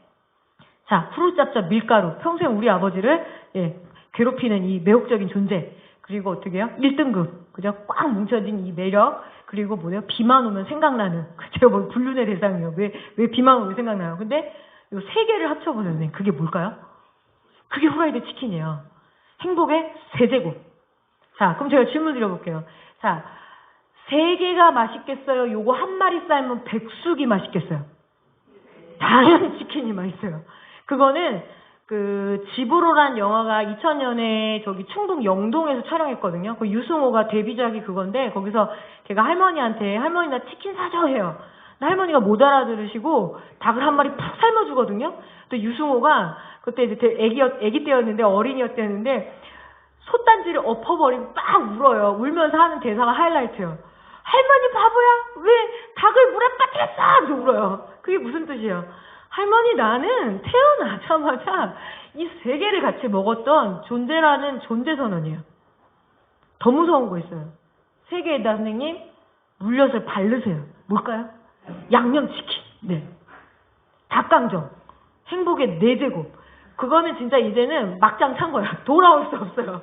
저 멀리 가버린 거예요. 근데 봐보세요. 자, 두 개를 합치면은 이게 바로 도너츠, 빵가 저기 뭐 이거 두 개 합치면 뭐 케이크, 마카롱. 얘랑 밀가루랑 식용유 두 개 합쳐보세요. 그게 뭘까요? 새우깡. 대표적인 게 라면. 그리고 어떻게 해요? 밀가루, 식용유, 물엿 세 개 합치면 그게 뭘까요? 예. 허니버터칩, 맛동산, 꿀꽈배기. 이거를 뱅글뱅글 돌려 먹는 게 현대의 식생활이자 근간이자 문제는 뭐냐면 우리나라에서 단 1g도 생산되지 않는다라는 거죠. 국내산 한우이긴 하지만 우리 한우가 먹는 사료의 본질은 거의 100% 수입산이잖아요. 그래서 한국의 축산업의 가장 큰 문제가 뭐냐면 수수료를 먹는 거예요. 대신 길러주는 값인 거죠. 솔직히 말씀드리면. 그래서 무언가를 되게 많이 먹어서 살을 빼겠다라고 끊임없이 애를 쓰는 사회인데 이상하게도 먹거리를 생산하는 농민, 농촌은 점점점 힘들어질 수밖에 없는 구조가 여기에 딱 갇혀 있다. 이 정도만 보시면 될 것 같아요. 치킨 시켰어요, 님? 아니에요? 깜짝 놀랐어요. 그래서 이게 딱 시간 맞춰서 치킨을 시키나? 그래서 와, 되게 센스 쩐다. 막 이러면서. 네. 그래서 빨리 정리해드리고 쉬는 시간 드릴게요. 이런 거죠. 자, 원조를 받고 그걸 삼백산업이라고 해요. 밀가루가 하얗고 설탕이 하얗고 그리고 면화가 하얗다고 삼백산업이죠. 그거를 우리가 들여오고 그걸 통해서 산업화를 이뤄요. 특히 재벌 위주의 산업화. 설탕, 밀가루, 면화를 잡은 소수의 기업들이 이제 점핑을 하는 거죠. 그래서 이 떡볶이만 보게 되면 가장 대표적인 한국의 코리안 푸드라고 얘기하지만 여기서 보면은 온갖 그 역사와 그죠? 우리나라의 원조의 역사 모든 게 다 담겨 있어요. 1980년대부터 떡볶이가 뜬 이유가 물엿이 대량 생산되면서 물엿을 넣은 양산 고추장이 짠 퍼지면서 이렇게 떡볶이. 그래서 이거는 하얀 맛이기도 하고 빨간 맛이기도 합니다. 그럼 정리해보면은, 요거는 그럼 선생님 한 5분 정도 그러면은 좀 쉬는 시간 드리고, 바로 이어서 갈까요? 아니면, 지금 다들, 당을 드셔야 돼요. 지금 뭔가 긴급하게 링거를 꼽아줘야 돼요. 지금 그래서 아마 온라인도 대개인도 계속 듣고 계시니까 그래서 5분간만, 50분이니까 55분에 뵙겠습니다. 괜히 안 했어요.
그래도 중요한 내용 아니어가지고 앞에 좀 녹음을 한번 했고요. 한 사회가 우리가 정말 전 세계에서 잘 사는 나라거든요. 지금 코로나19를 그래도 되게 방어를 잘 한 편이어서 지금 OECD에서 한 8위까지도 찍고 가겠더라고요. 보통 12위 정도의 그 경제 규모라고 이야기를 하는데 거기에 근간이 됐던 건 맞습니다. 근데 어느 한 주체는 버리고 가는 거죠. 그게 바로 농촌이었다라는 거죠. 그래서 그런 이야기들을 좀 드린 겁니다. 자, 농촌과 농업이 이제 어떻게 되냐면 제가 전국을 돌아다니면서 이런 사진들을 좀 많이 찍어놔요. 그래서 찍어놓는데 출사지라 그러죠. 요새 이렇게 사진 찍기 좋은 데를 출사지라고 합니다. 그러니까 저야 뭐 그냥 스마트폰으로 대충 찍어놔서 그런데 이런 거 찍어놓으면 정말 출사지로는 좋은 것 같아요. 근데 우리가 만나는 이 곳곳에 만나는 이 폐허들, 이 많은 사람들은 어디로 갔을까? 이 농촌, 농업, 농민들을 어디로 흘려가고 있고 우리는 어떻게 살아야 될까? 뭐 이런 고민들을 좀 합니다. 뭐 이런 것들인 거죠. 농촌이 그냥 그래서 있든가 말든가 제가 얼마 전에 이제 무국에 갔더니 무국 터미널이 없어졌더라고요. 그럼 그 터미널에 기대는 삶들이 다 사라지는 거고 매점들은 어떻게 되는 거지? 그 앞에서 군밤을 팔던 사람들은 어떻게 된 거지? 그리고 노인들은 더 오랫동안 버스를 기다려야 되고 이런 것들에 대한 고민인 거죠. 보게 되면 이거 이제 만약에 농촌이 없어지게 되면 우리는 농촌 하면은 농사만 생각하거든요. 근데 거기에 기대는 삶이 있습니다. 그 생태계가 되게 촘촘한 거예요. 요거 엿기름, 양잿물, 간수 이 한진상해가 지금 점포인대잖아요. 그럼 뭘까요? 전 뭐가 사라진다고 생각하냐면 엿기름을 잘 다루는 어떤 식혜, 이제 충청도 말로 감주죠. 감주를 만들고 그 양잿물, 공짜면 양잿물도 맛있다 그러는데 그 빨래비누를 만들고 그리고 간수로는 두부를 만들겠죠. 그 기술과 문화도 같이 사라지는 거거든요. 방앗간이 농촌이 사라지고 저런 방앗간이 사라지고 기름을 짜는 여인들이 사라진다라면 그 사회의 삶의 생태계는 이미 많이 붕괴되는데 앞으로는 더 보기가 힘들다라는 거죠. 그래 이런 거죠. 전방 지키던 여인들이라는 건데 서울 명시 옛날 같으면 이제 신부화장도 입고 한 거 보니까 여기 근처의 예식장에서 여기서 신부화장하고 결혼도 하고 이런 사람이 있을 텐데 이게 서울 미용실이 그 뜻이죠. 나는 서울에서 배워왔다. 그래서 늘 꼭 가면은 농촌에 가면 꼭 있어요. 서울 이발관, 서울 미용실 뭐 이렇게 있는데 이런 삶들이 사라지는 거 저는 그게 되게 더 걱정이에요. 솔직히 말씀드리면. 이 사람들이 다 어디로 갔을까요? 서울로 갔을 수도 있고 도시로 갔을 수도 있고 그리고 그냥 소멸된 채로 흔적도 없이 사라지는 그런 부분들. 저는 농촌이 사라진다라는 거에 대한 감각은 이런 부분들이라는 생각이 들어요. 그래서 그렇습니다. 자, 정리를 해볼게요. 1970년대 초반까지 해서 초중반까지 해서 우리나라가 되게 가난한 사회예요. 여전히. 1974년에 우리나라 GNP 그러니까 총 GNP가 500달러 정도밖에 안 됩니다. 500달러면은 그냥 60년대에는 100달러니까 100달러면 극빈국이거든요. 우리 두 어르신이 태어나셨을 때는 좀 한국이 좀 그랬어요. 그래서 극빈국이어서 뭐든지 얻어 먹어야 돼요. 밀가루도 얻어 먹고 옷도 얻어다 입고 그런 사회였는데 총력 투쟁을 했어요. 어떻게 해요? 야! 농촌은 버리자. 다 올라와. 빨리 가발 만들어, 신발 만들어, 봉제 공장 돌려. 이렇게 해서 그렇게 해서 살았던 사회인데 70년대 초반까지는 그래도 우리가 돈이 충분히 없어서 옥수수와 콩을 많이 사갖고 올 수가 없어요. 그러니까 기를 수 있는 동물의 총량도 별로 없어요. 그러니까 어떻게 해요? 자, 고기를 어떻게 먹어요? 국물을 먹어야 돼요. 백숙. 70년대 중반까지는 이렇게 계란을 낳는 닭이니까 함부로 잡아 먹을 수는 없고 그래도 먹어야 한다라면 이렇게 끓여 먹기예요. 국물을 먹자는 닭입니다. 그런데 이제 가발 만들어서 팔고 신발 만들어서 팔고 어느 정도 현금 자산이 생기면서 어떻게 해요? 콩과 옥수수를 사와요. 그 이제 조금 더 맛있게 먹고 싶어요. 그걸 어떻게 먹으면 좋을까요? 구워 먹어야죠. 네, 구워 먹는 거예요. 자, 닭을 이제 구워요. 제가 어렸을 때 충주 봉방동에서 저희 집 거기 골목 끝에 통닭집이 있었어요. 전기구이 통닭인데 그런 집들은 꼭 이렇게 유리에다 해놓잖아요. 그럼 얘가 돌아요. 저녁쯤 되면 삥 돌아요. 그럼 저도 돌겠어요. 그걸 보면서 미치겠다. 그래서 근데 진짜 어렸을 때 그죠? 전기구이 통닭 그리고 불고기도 먹어요. 드디어 와, 그 감히 소를 잡아먹는데 지금처럼 꽃등심이 아니라 아주 얇게 썰어가지고 어떻게 해요? 채소도 많이 넣고 국물도 많이 넣어서 이렇게 불고기로 해먹어요. 약간 용봉 불고기가 약간 비슷해요. 제가 보기엔. 돼지 이렇게 구워먹기 시대가 1980년대 초반까지 최고의 인기 메뉴였습니다. 자, 그렇다면 최고로 맛있게 먹는 건 어떻게 먹는 것? 예, 튀겨먹기죠. 튀겨먹기 시대가 열립니다. 근데 이상하죠? 삼겹살하고 꽃등심은 구워 먹는 거 아닌가? 이런 애들이 이제 저기요. 학종도 아니고 정시로 서울대 간다. 제가 그래서 완전 1등급이다. 제가 말하면서. 근데 삼겹살하고 꽃등심은 구워 먹는 거잖아. 라고 이야기를 해요. 학생들이. 근데 아까 말씀드렸죠. 여기 있는 마블링 그리고 삼겹살의 이 맛있는 지방층은 콩과 옥수수가 꽉 뭉쳐진 맛이다라는 거죠. 그 맛은 치킨의 맛과 다르지 않아요. 그래서 우리가 삼겹살 구워보면 거의 기름이 이만큼 나오잖아요. 튀겨먹기 시대가 1980년대 말부터 해서 우리나라가 보통 88년, 그러니까 86년을 기점으로 해서 완전히 세계화 되거든요. 그렇게 되면서 또 엄청나게 경제 규모도 커지고 이제는 콩하고 옥수수 엄청 들여와서 고기 길러서 이렇게 먹어요. 그러니까 90년대 초반 혹은 80년대 말부터는 완벽하게 튀겨먹기 시대예요. 그럼 저희 딸은 앞에 두 시대는 몰라요.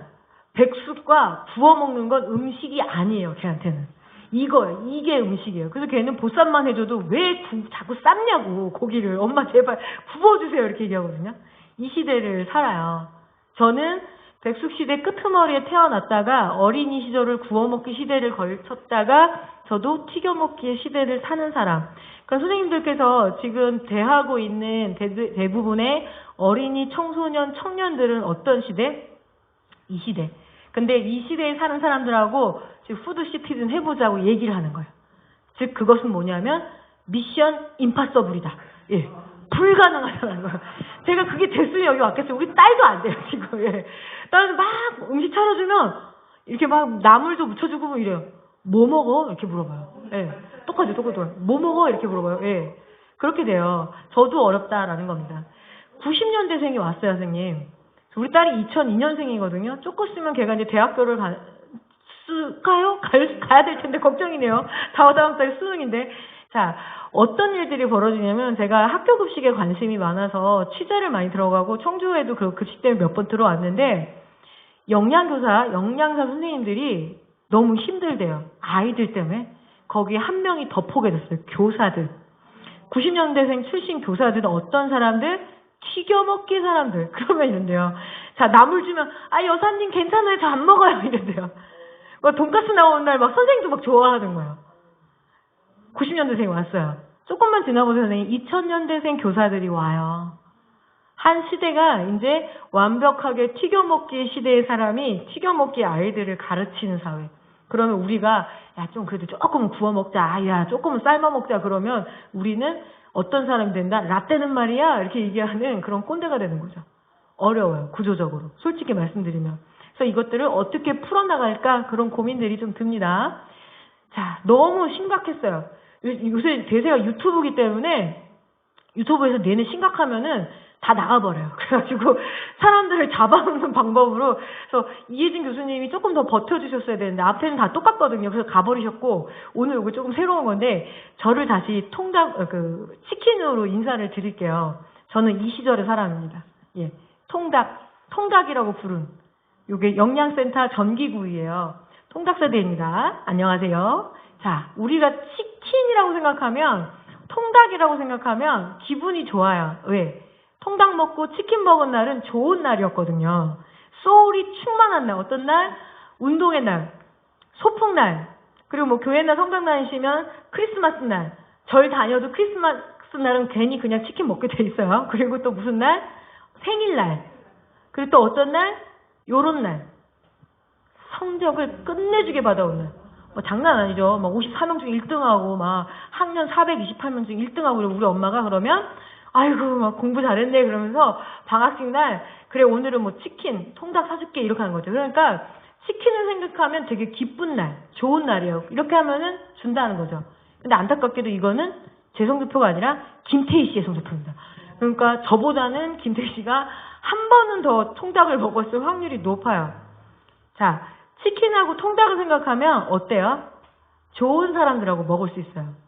낯선 사람, 그리고 썸 타는 사람하고 먹기가 참 난감한 게 치킨이에요. 왜? 맨손으로 되게 원시적으로 먹어야 되거든요. 손을 들고 막 이렇게 먹고, 손가락도 좀 빨아야 되고, 저는 그 치킨을 사주신 분들 중에 제일 원망스럽고 어려웠던 분이 누구냐면 결혼했을 때 시아버님이 그래도 며느리라고 뭘 사줘야겠다는 생각은 드셨나 봐요. 근데 치킨을 저한테 사주신 거예요. 먹으라고. 근데 그게 너무너무 민망하더라고요. 이게 어르신 앞에서 이렇게 막 손가락 빨고 먹기도 그렇고 되게 난감해요. 그래서 뭐냐면 관계의 친밀성, 친구, 연인, 가족, 그리고 허물없는 사이에서 먹기가 되게 좋고 아무리 1인 1닭 시대라고 하더라도 함께 먹을 때 맛있는 음식이에요. 그래서 치킨 생각하면 좀 기분이 좋습니다.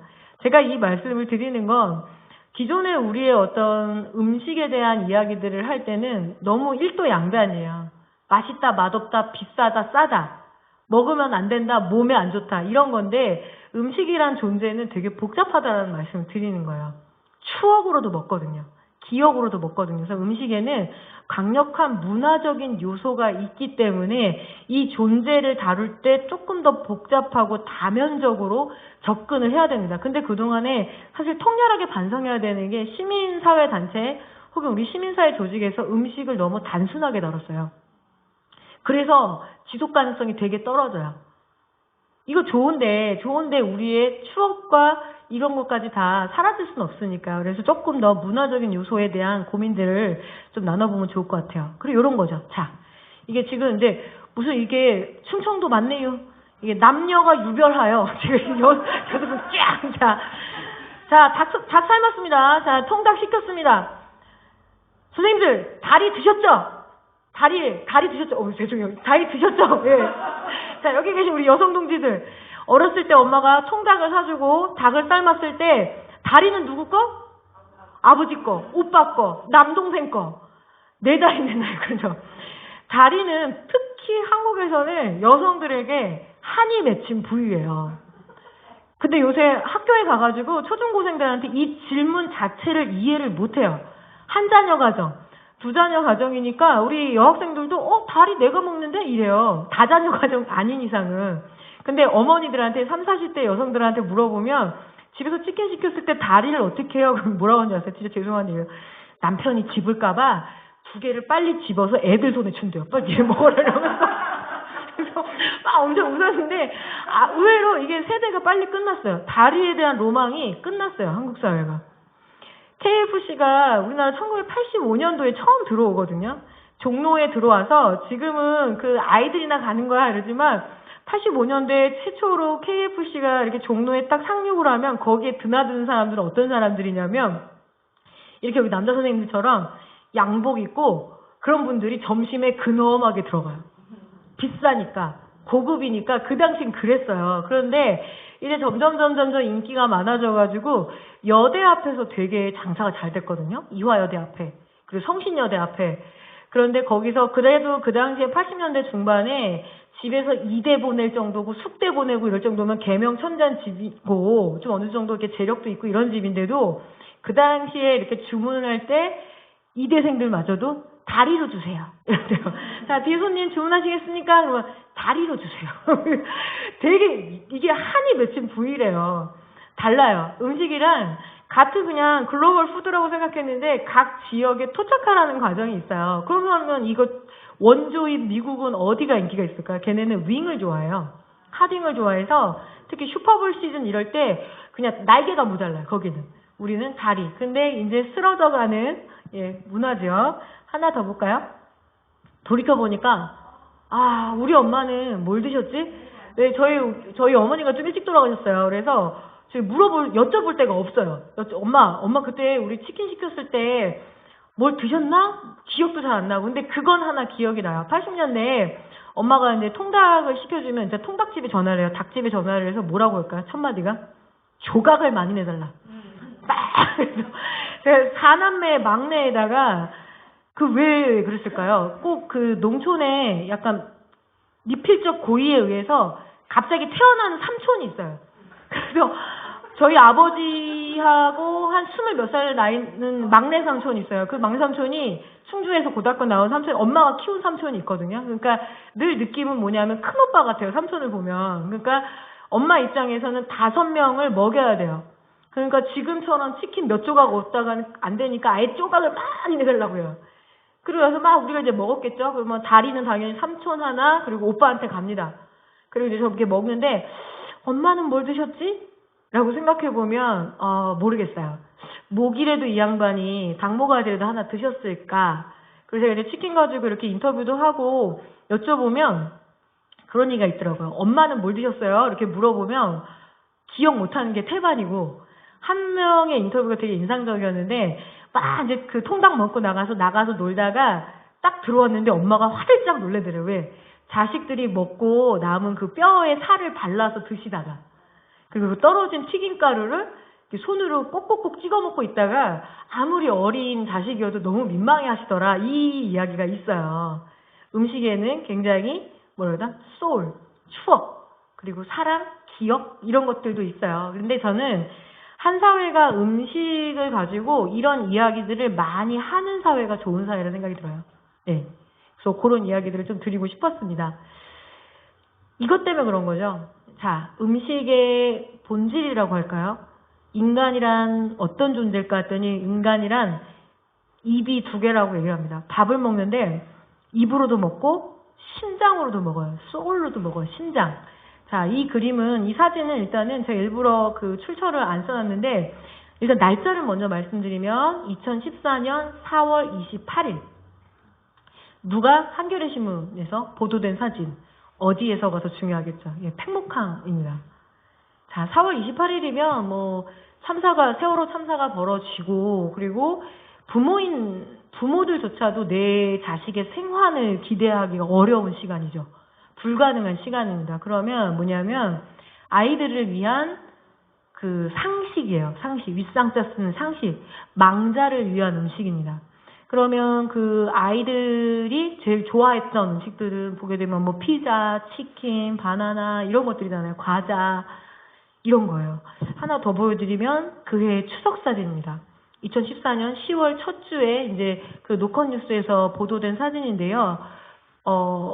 차례를 지내는데 위패가 누구예요? 네. 안산 단원고 희생학생들이니까 또 이렇게 차려요. 그럼 피자, 치킨, 햄버거, 그리고 여기 던킨 도너츠, 그리고 이제 제가 되게 많이 무너졌던 게 뭐냐면 저도 아이들을 키우고 있는 엄마니까 허니버터칩 때문이었어요. 저는 솔직히. 허니버터칩. 자, 2014년에 허니버터칩이 상반기가 아니라 여름방학 지난 후반기에 만들어져요. 그래서 엄청 인기가 많아서 우리 둘째 녀석도 슈퍼마켓에 거의 출석부 도장을 찍듯이 그런 거죠. 인간이 그냥 먹고 끝내버리면 되는데 이게 남는 거죠. 되게 엉뚱하고 되게 쓸데없는 행위일 수도 있어요. 어차피 먹지도 못하는데 저거를 꼭 갖다 놓고 싶은 마음. 아마 슈퍼마켓을 몇 번이나 들락날락 걸으셨을 거예요.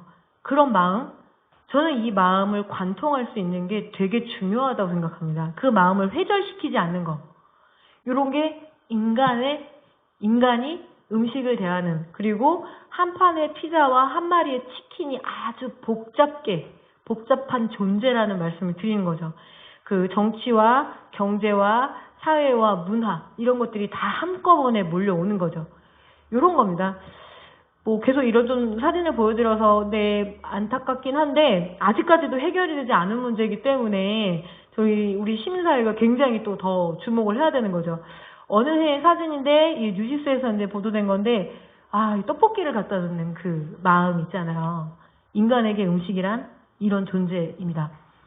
한편으로는 또 이런 사진도 저는 되게 중요하다고 생각해요. 음식을 통해서 우리가 한 사회가 각성을 해야 된다라면 맛있는 사진보단 이런 사진인 거죠. 이거는 잘 아시겠지만 2016년 5월 달에 서울 구의역에서 촬영된 사진입니다. 누구죠? 김군이라는, 이름은 몰라요. 19세 김군이라는 이 청년 노동자의 마지막 유품 사진이죠.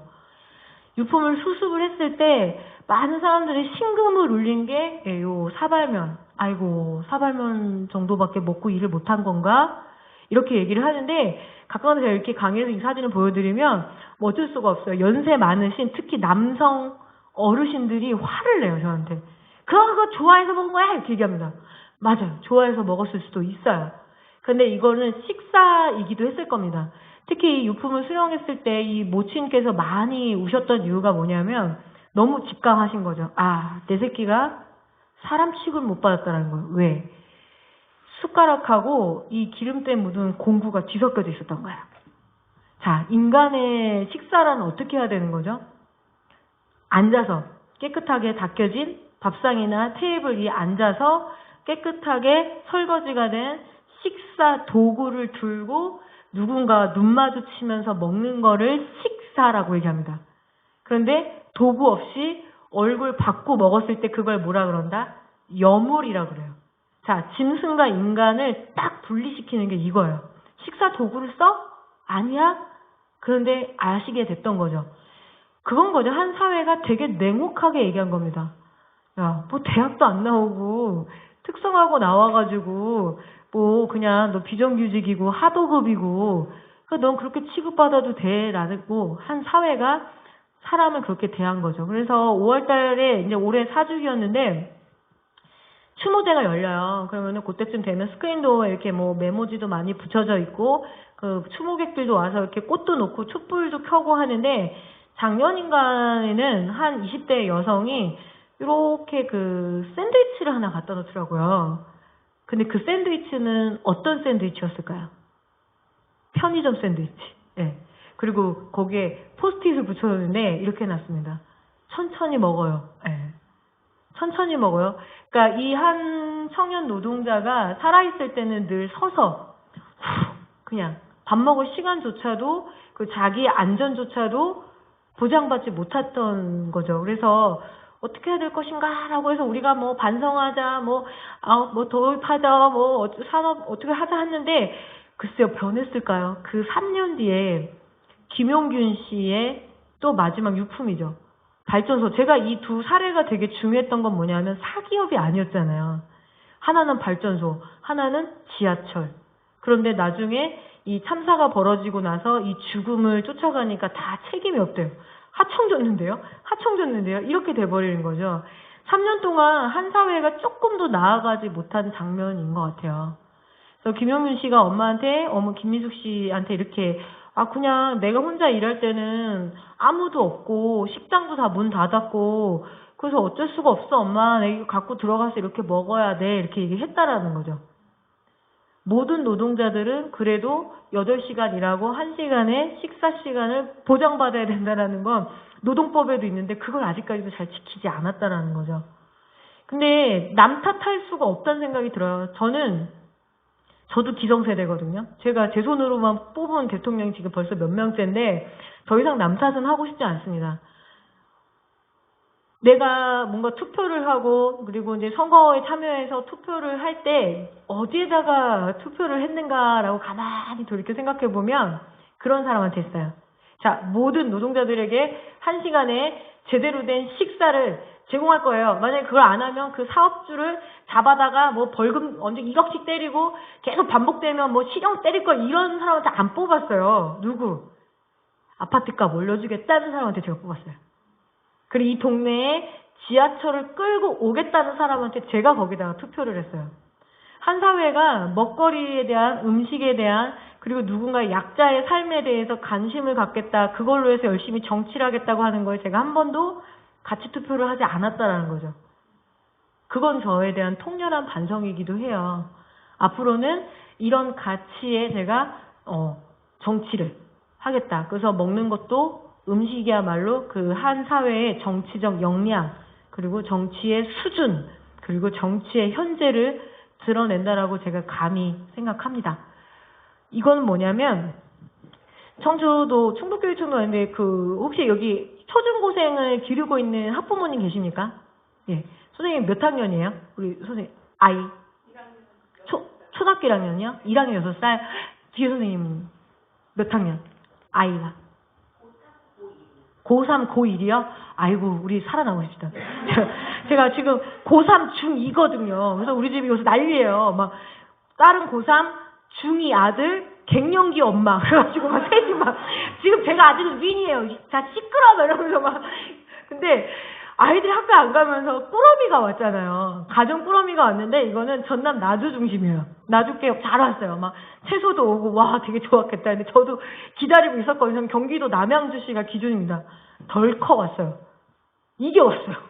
이게 뭐야? 몇 달 만에 왔는데 쌀이 덜컥 온 거예요. 제가 이게 뭐야? 그래서 꾸러미라 하면 적어도 이것저것 하는 꾸러미잖아요. 제가 쌀을 갑자기 업자가 일요일날 떡하니 갖다 준 거예요. 제가 되게 당황스러워가지고 학교에 전화를 했습니다. 이게 제가 알기로는 이 학교 급식이 정지가 되면서 계약을 했던 수많은 그 친환경 농가들의 피해가 왔으니 여기에 이거를 어떻게 해서든지 소진을 해주는 게 목표인데 쌀만 오면 어쩝니까? 했더니 학교에서는 아휴 이러면서 이런 거예요. 엄마들이 채소를 보내주면 썩네 마네 뭐 나는 반찬을 안 해먹네 어쩌네. 그리고 또 저 같은 사람은 왜 쌀만 주냐 너는 반찬도 안 먹냐 이러면서 너무 힘들어지는 거예요. 그래서 너무 여러 고심 끝에 안 썩는 걸 보내기를 결정했다는 거예요. 그래서 경기도에서는 쌀을 진짜 많이 보냈어요. 그리고 용인의 무슨 초등학교는 아예 귀찮으니까 오뚜기 세트 가져갈래? CJ 세트 가져갈래? 근데 아니잖아요. 자, 전남 나주에서는 아예 완주 이런 데서는 딱 받았더니 뭐 친환경인 건 기본이고 자 완주가 로컬푸드 1번지라고 보통 얘기하잖아요. 그러니까 아예 딱 받았을 때 제육볶음을 한번 딱 해먹을 수 있는 게 오는 거야. 고기, 쌈채소 그리고 아이들이 딱 먹을 수 있는 우리밀 과자 하나와 과일까지. 되게 좋았겠죠. 근데 다른 거죠. 그동안에 쌓아온 정치적 역량이 다른 겁니다. 남양주시는 그냥 이렇게 먹어도 되는 거야. 아무 CJ 세트, 오뚜기 세트. 그래서 근데 우리 딸은 또 여주의 시골 고등학교를 다니거든요. 그래서 딸내미 거는 좀 기대를 했어요. 여주는 그래도 농촌이니까 딱 왔는데 깜짝 놀랐어요. 어찌나 조화로운지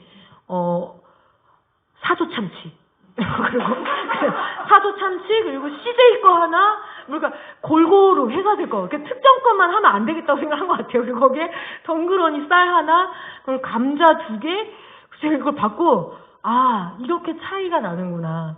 2학기가 돼서 2학기 때도 학교 잘 못 갔거든요. 기대하고 있었는데 서울하고 경기도는 안 할란다. 우리는 해도 욕먹고 안 해도 욕먹고 안 할 거야. 근데 지금 전남 정읍 이런 쪽은 전북 정읍 이런 데는 2차 꾸러미까지 나갔어요. 아니 거기가 서울보다 잘 사는 지역은 아니잖아요. 음식과 농업을 대하는 태도의 차이자 정치의 차이입니다. 이것은 왜 정치가 아니란 말입니까? 예, 그런 거죠. 그런 부분들. 청주는 뭐가 왔습니까? 여러 가지. 좋은 거죠. 예, 이 참여연대가 열심히 버텨주셨기 때문입니다. 그리고 이런 장면들은 지상의 음식은 어디에서 오는가 이 질문은 제가 예전에 이제 신영복 선생님 강의를 좀 들었었는데 그런 얘기를 많이 하더라고요. 내 인생을 내가 산다고 생각하면 안 된다고. 나를 누가 부양하는가 그 매 순간 그런 고민들을 좀 해보는데 자 지상의 음식은 어디에서 오는가 지금 뭐냐면 이 전북 그 양식장에 일하고 있는 노동자들입니다. 이주 노동자들이죠. 우리나라는 본격적으로 1988년 이후에 서울 올림픽을 치르고 난 다음에 이주 노동자들이 어업 분야로 먼저 들어와요. 그리고 지금 농수축산 분야에 압도적으로 들어와 있습니다. 뭐 충청북도, 청주, 음성 뭐 이쪽에서 다 볼 수 있는 장면인데 전 깜짝 놀랐어요. 얼마 전에 고향 내려갔더니 무국에 러시아 식당이 있는 거예요. 저 정말 러시아 음식 먹어보지도 않았거든요. 근데 거기에 러시아 식당이 있을 정도로 이제 완전히 국제화, 세계화 된 거죠. 이런 질문을 던져보셨으면 좋겠습니다. 제가 요새 저작권이 무서워서 그냥 제가 차리는 밥상으로 사진을 다 대체하고 있는데 전복 삼계탕을 먹을 수 있을까? 우리가 언제까지 이 가격에? 올해 코로나19 이 상황이 벌어지면서 코로나19라는 이 바이러스 자체가 작물에 영향을 주는 건 아니에요. 그런데 제도에는 영향을 줬죠. 특히 농촌에는 뭐예요? 인력 문제로 드러났어요. 인력 문제로 드러나서 사람이 못 들어오는 거예요. 축산 분야에는 고용 허가제로 들어온 이주 노동자들이 한 4년에서 5년 정도를 계속 일을 합니다. 자, 소, 돼지, 닭 중에서 되게 다 셋 다 진짜로 힘들지만 돼지가 정말 하이라이트거든요. 축산업 중에서. 근데 월급이 얼마냐면 200만 원 정도 돼요. 한 달에 몇 번 쉰다? 한 번 쉬어요. 자, 한국 사람들이 일을 할까요? 아무도 안 해요. 그런데 코로나19 터지고 난 다음에 이렇게 지금 그거 우리가 국내 확진자랑 그 외국 들어오면서 막 댓글에는 왜 외국 사람 자꾸 받아주냐고. 안 받아주게 되면, 그리고 이 사람들이 안 들어왔기 때문에 이번에 제일 먼저 코로나19로 고통받는 곳이 농촌이에요. 사람을 못 받아들이니까. 200만 원으로 일할 한국 사람은 없는데 고기는 먹어야겠고, 동남아시아 사람들 들어오는 거는 싫고, 저 가난한 나라에서 저 의료시설도 열악한데 코로나19 바이러스 묻혀갖고 왔을 것 같아. 이렇게 생각하고. 그러니까 되게 모순 속에 빠져있는 거예요. 그럼 어떻게 간단하게 고기를 수입하면 될까?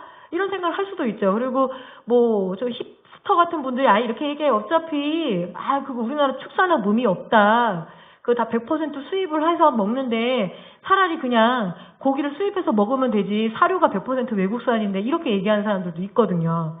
그런데 이번에 그 3월 달에 WTO 체제니까 거기에서 뭐 여러 가지가 있는데 WHO부터 해가지고 FAO가 있습니다. 국제식량기구에서 취동희 사무총장이 얘기했어요. 식량 위기가 온다. 양이 줄었다? 그게 아니죠. 교역이 중지가 되는 거죠. 우리가 사람도 오지 말라고 국경을 막는데 이 식량이 오고 가는 국경이 안 닫힐 거라는 거는 모르잖아요. 그러니까 그 취동희 사무총장이 얘기한 거죠. 국경 닫지 마라. 원활하게 식량이 무역이 될 수 있도록. 왜냐하면 잘 사는 나라는 상관이 없는데 가난한 나라는 코로나19로 인해서 굶을 수가 있다라고 먼저 경고를 했어요. 저 같은 농촌사회학장에서 가장 얇은 게 FAO 이런 데고 WTO 이런 데인데 거기에서조차 걱정을 하는 거예요. 우리가 언제까지 이렇게 전복삼계탕을 용봉 불고기를 그냥 맘대로 먹을 수 있을 거라고 하는 건 완벽한 착각인 거죠. 준비를 안 하고 있다라면. 그리고 그 현실을 인정을 해야죠. 우리가 이 사람들을 먹여 살리는 게 아니라 이 사람들이 우리를 먹여 살린 지 어언 30년. 그 30년이 넘었다는 그 현실을 인정해야 되고, 독일 같은 경우에는 빨리 풀어줬어요. 4만 명의 외국인 그 계절 노동자들이 입국을 할 수 있게끔. 왜냐 안 그러면 독일 농업도 지금 망하게 생겼거든요. 근데 한국은 그냥 무조건 닫아요. 왜? 농촌은 그렇게 귀하지 않잖아요. 농업이 뭐 그렇게 절실한가? 수입해다 먹지. 이렇게 간단하게 결론에 닿았던 건 아닐까? 이런 제가 생각을 좀 듭니다. 자, 이거는 노예 12년에서 제가 이제 무단으로 전제 갖고 왔는데 선생님들이 고발하시면 저는 이제 가서 저작권 침해로 끌려갈 수도 있어요. 모든 음식은 누군가의 몫인 거죠.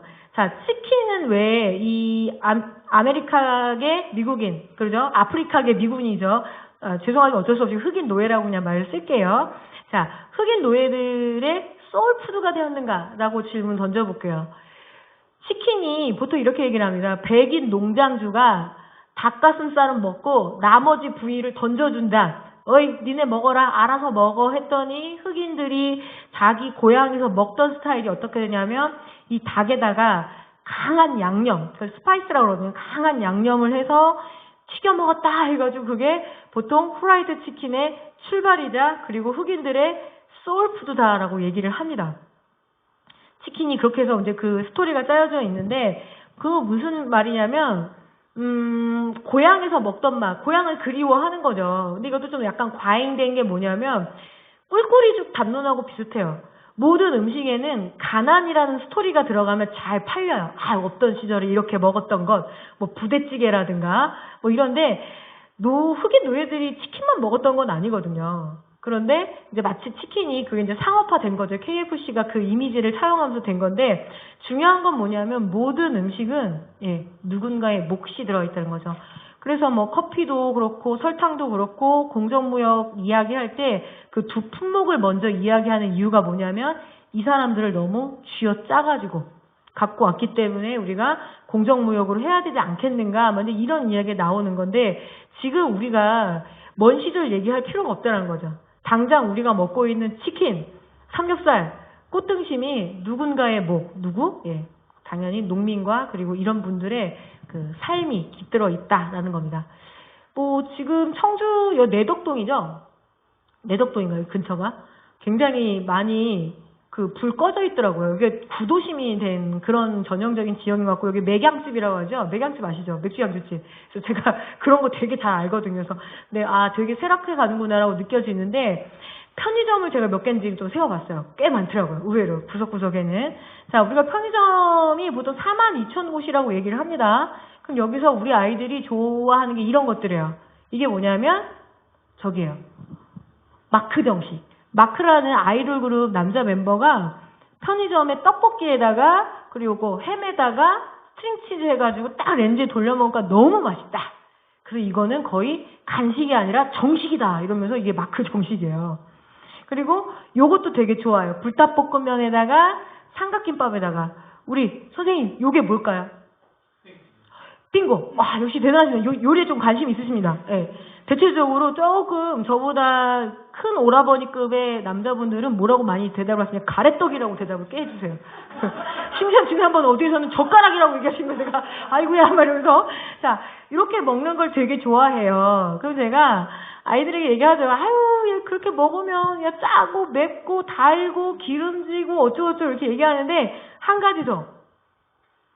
아야, 윤미네 집은 어떡할 거니? 이러면서.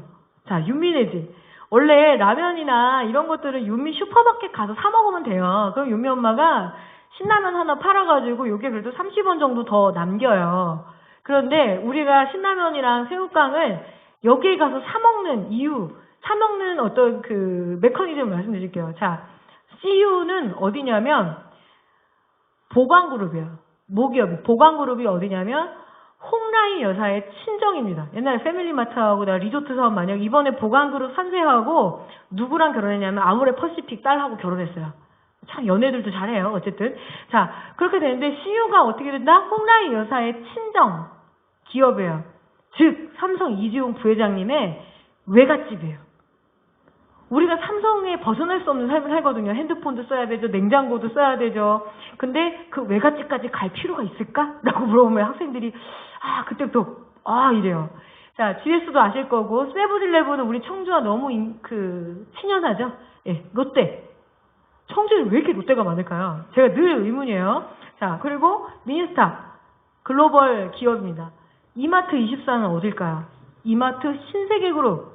자, 신세계그룹이 누구예요? 예, 이병철 회장님의 고명딸인 이명희 회장님, 여성 회장님이죠. 이명희 회장님의 아들이 정용진이에요. 고현정의 전 남편이에요. 네. 그리고 삼성 이재용 부회장의 고모네 집 같다 생각하면 된다고 제가. 가만 보면 제가 그분을 만날 일 없어요. 그리고 그 만날 일도 없는데 외갓집도 갔다가 고모네 집도 갔다가 절친 집도 갔다가 사돈댁도 갔다가 그럴 필요가 있을까요? 자, 윤미 엄마는 누구냐면 우리 이웃이에요. 그래도 여기서 새우깡 사 먹으면 윤미 엄마가 어떻게 해요? 그 30원 남긴 걸로 해서 다시 청주 여기에서 어떻게 해요? 예, 청주 여중 보내고 그리고 동네에서 체육복도 한 벌 사서 입히고 문방구도 가고 그게 지역사회가 굴러가는 거죠. 그런데 프랜차이즈화 된 데에서 먹는다라는 건 거기에 뭔가 이용을 한다는 건 그 몫이 따박따박 저 위로 가는 거예요. 우리 한 번도 가볼 수 없는 저 비싼 곳으로 가는 거죠. 늘 전국 돌아다니면은 지역사회가 너무 힘들다고들 많이 얘기하세요. 우리가 그 이전보다 근면하지 않고 성실하지 않은 건 아닌데 왜 그럴까요? 지역에 자본이 이출이 되는 문제들 그런 고민들을 좀 해보시면 어떨까 싶습니다.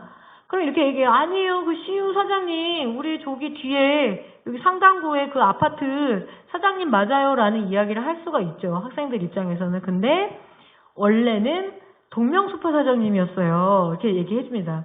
속초에서 제가 촬영한 건데요. 동명슈퍼 사장님이 못 견디는 거예요. 우리 딸내미 어떠냐면 쿠폰, 그리고 엄마 미니스탑엔 소프트 아이스크림 맛있고, CU에는 자이언트 떡볶이가 맛있고, 뭐 이렇게 해가지고 그 시스템이 되게 익숙해요. 프랜차이즈화된 아이예요. 그러니까 동명슈퍼 사장님은 평생 슈퍼마켓 잘 운영했지만 그 압박을 견디지 못하고 GS 편의점으로 바꾸겠습니다 라고 하더라고요. 석 달 뒤에 갔거든요. 그 동명슈퍼 자리에는 이마트 24가 들어와 있어요. 여기 속초 그 터미널 앞에요. 그럼 가만히 보면은 이 작은 고장에 요 조그만 사거리에 글로벌 자본이 2개가 진출했다라고 보시면 돼요. 그 뚜렷한 현상, 그것이 청주라고 다를까요? 왜 우리 사회는 우리 지역은 매주 이렇게 허덕거리지? 그게 저는 여기에 비밀이 있다고 생각해요. 너무나 집속되는 부분들인 거죠. 자, 그래서 치킨으로도 다시 말씀드려볼게요. 치킨 생각해보면 한 마리가 한 18,000원 이러는데 그러면 어떻게 해요? 한 마리 18,000원이니까 당연히 먹는 재가 있고 그리고 뭐야? 기르는 양계 농민이 계실 거고 생산자. 두 번째는 튀기는 분이 계시잖아요. 치킨을 튀기는 분은 뭐냐면 보통 사장님 이렇게 얘기하니까 오너라고도 얘기하지만 정확하게 말씀드리면 셀프 인플로이드 펄슨 스스로가 스스로를 고용한 노동자예요. 자기 봉급 자기가 만들고 계시는 거예요. 그리고 세 번째는 소비자가 있죠. 자, 먹는 자는 자기만 맛있게 먹으면 돼요. 아, 나만 막 쿠폰도 많이 썼고, 뭐 1+1도 했고, 그럼 아이고, 똑똑한 소비자, 착한 소비자, 뭐 이렇게 되는, 착하진 않구나. 똑똑한 소비자 이래요. 근데 여기에 이런 강좌를 듣고 한 가지 질문이 더 생기는 거죠. 우리나라가 이렇게 닭을 많이 먹는데, 우리나라 닭을 1년에 몇 마리 먹을까요, 선생님? 많이 먹어요, 진짜로. 닭을 몇 마리? 10억 마리를 잡아요. 독일량이. 6, 7, 8월이 닭 성수기여가지고 그때는 한 달에 1억 2천만 마리씩 잡아요. 예. 근데 더 놀라운 거는 닭이 10억 마리를 잡는 게 문제가 아니라 7억 마리를 치킨으로 먹는다는 게 더 경이로워요. 예. 치킨을 그렇게 많이 먹어요, 우리나라가. 전 세계 1위로 먹는데 다른 건 모르겠는데 그럼 질문을 좀 해보고 싶어요. 쌀은 많이 안 먹어서 이제 쌀 농사 짓는 농민들이 힘든 건 알겠는데 그래도 당신은 좀 돈 좀 벌지 않았느냐라고 양계장 농민한테 여쭤봐도 돼요. 제가 대한민국 치킨 졌을 때 음성에 있는 오라버니들한테 가서 물어봤거든요. 그때 이렇게 얘기합니다. 은정아, 네가 오라버니 보기에는, 네가 오빠 보기에는 농민으로 보이긴 하겠다 이래요. 왜? 오빠가 닭똥도 치우고 다 하잖아. 내가 이렇게 얘기했더니 이렇게 그래, 그런데 나는 정확하게 얘기를 하면 나의 사회적 위치는 나 하림 하청이요 이렇게 얘기합니다. 그러니까 그게 뭔데? 그랬더니 하림하고 계약서를 써서 하림이 갑, 나는 을. 그래서 하림 본사에서 병아리하고 사료하고 약품하고 기자재 깔집 같은 거 일부를 그러니까 받아가지고 대신 길러주는 값. 35일만 기르면 돼요. 33일에서 35일. 그래서 한 마리를 길러서 다시 하림 본사로 보내요. 그래서 그걸 수수료를 정산을 받습니다. 자, 한 마리 한 달 동안 길러주는가 쳐줄게요. 이렇게 얘기합니다. 자, 그러면 이 농민, 우리 고향 오라버니가 이 병아리 한 마리 닭으로 만들어갖고 받는 돈이 얼마쯤 될까요? 한 마리당. 예? 안 돼. 350원쯤? 네. 350원에서 그래도 최고 피크 쳤을 때가 400원이었다고 하더라고요. 350원에서 300원 사이예요. 왜? 할인 본사로 보냈을 때 이미 출하할 때 1,000원이 안 되거든요. 병아리 거는 자 소유권 다 따져갑시다. 자 할인 본사에서 병아리 공급해도 병아리값 빼고, 자 사료값 빼고, 기자재값 빼고, 약품값 빼고, 길러주는 값 350원, 300원. 난 18,000원이나 주고 사 먹었는데 그럼 당신이 벌었군요? 라고 쫓아가서 물어봅니다. 자, 바로 치킨 원가 분석 들어갑니다. 할인 본사 찍고 도계 발굴이 돼요. 지금 BBQ거든요. BBQ 본사 들어가서 염지가 돼요. 약간 양념이 돼요. 그러면은 요 사장님들한테 뿅 하고 떨어졌을 때 그 닭은 바로 5,500원. 5,100원에서 5,500원 사이예요.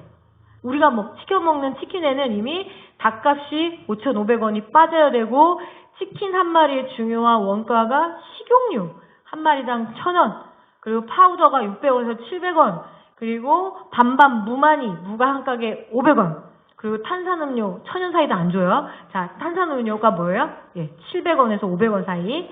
그리고 이 박스가 400원. 결정적으로 한국 치킨은 어떻게 먹는다? 배달을 시켜서 먹어요. 자, 지금 배달 유료화 됐어요. 왜 그럴까요? 옛날엔 배달비를 여기다 쑤셔 집어넣었거든요. 근데 배달 원가가 2,000원이에요. 어플비에다가 수수료에다 대행비에다 등등등 하니까 한 마리 팔아가지고 여기에 배달까지 낑겨 넣으면 바로 마이너스예요. 자, 한 마리 팔면 얼마를 남길까요? 1,500원에서 2,000원.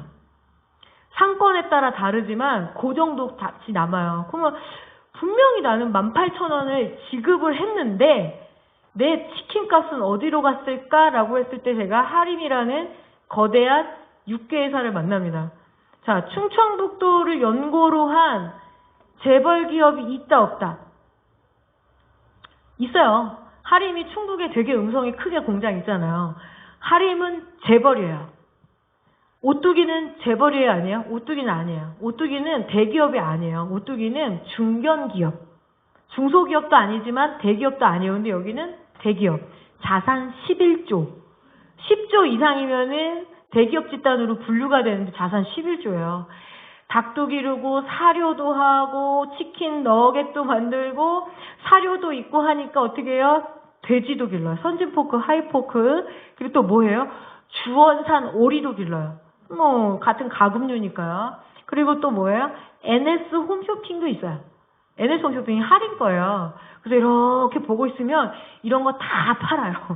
그러면서 이래요. 어머니들 코로나19로 반찬하기 너무 힘드시죠? 튀겨주세요. 볶아주세요. 어머 살쪘네요. 가슴살 드세요. 이렇게 하면서. 빼글빼글 빼글빼글. 그게 실탄 장전을 했어요. NS 홈쇼핑이. 돌이켜보면은 여기서부터 우리가 먹는 치킨값은 여기 닭값부터 빠져요.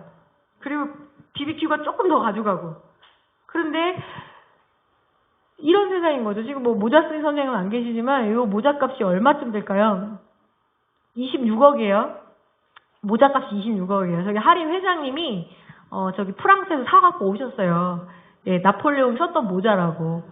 근데 돌이켜보면 뭐 재벌 회장님이 금 입수시개로 이빨을 쑤시든 아니든 내가 상관할 바는 아니지만 그죠? 누군가 하나가 이런 고급스러운 취향과 취미를 가질 정도의 부와 권력을 어디서 누가 줬는가라고 물어보면 치킨 많이 먹으면 우리가 준 거죠. 이런 거에 대한 고민인 거죠. 그래서 뭐 저 하림 같은 경우에는 강남 신사동에 신사옥이에요. 강남에서 지금 되게 비싼 빌딩이에요. 감가상각도 안 났고 땅도 비싸고 치킨으로 세운 건물주죠.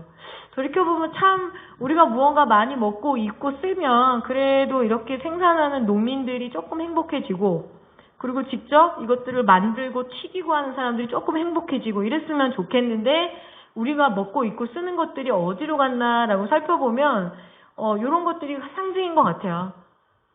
누군가를 건물주의 꿈을, 그것도 강남 건물주의 꿈을 우리가 이루어준 거죠. 그게 한국 사회입니다.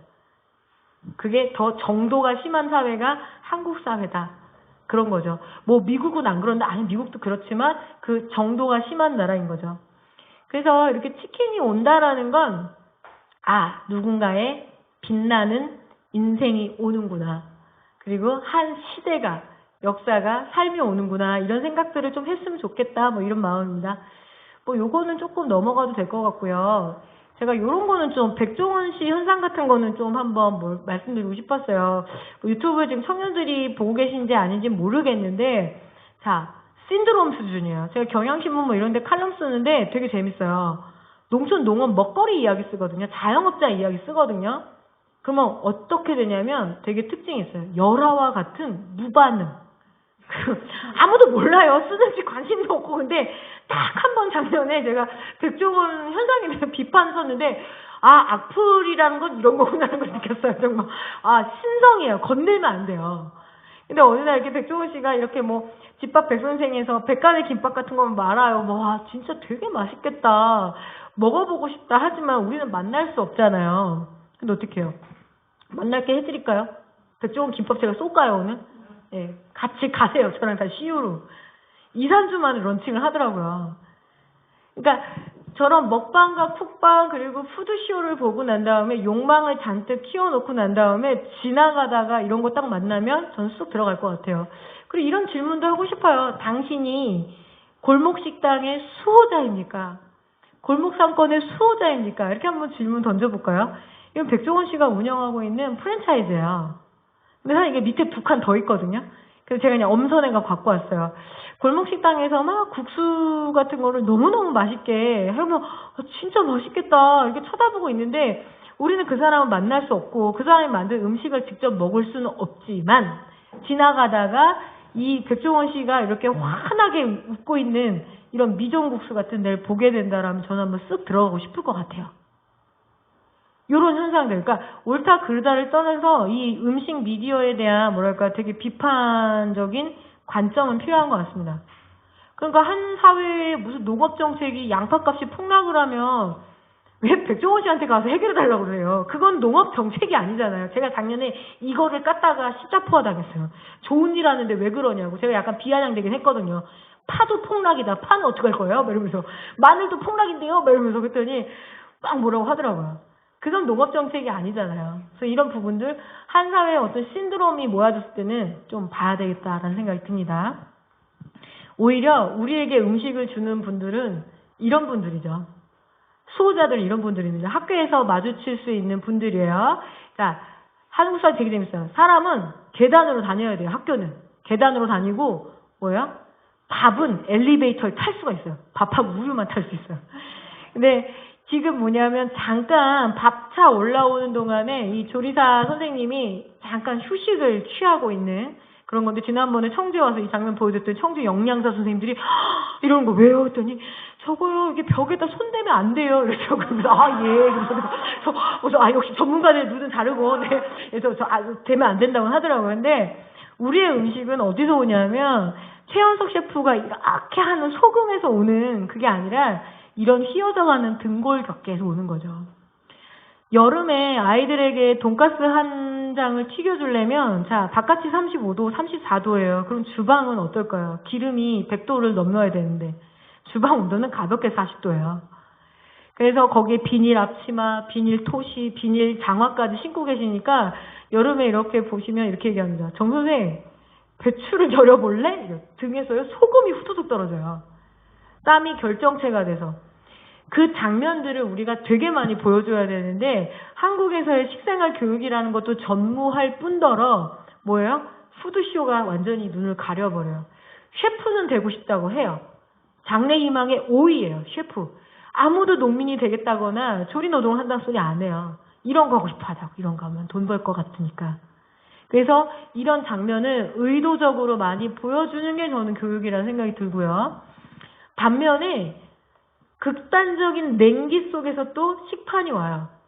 이건 뭐냐면 급식 전처리 시설이에요. 자, 조리가 어떤 지금 학생들 130명당 1명꼴이에요. 점심시간에 130인분을 쳐내요. 그러니까 어떻게 감자를 깎고 있을 시간이 없으니까 전처리해서 보내요. 급식센터나 해갖고. 그런데 여기는 1년 내내 냉장고 온도예요.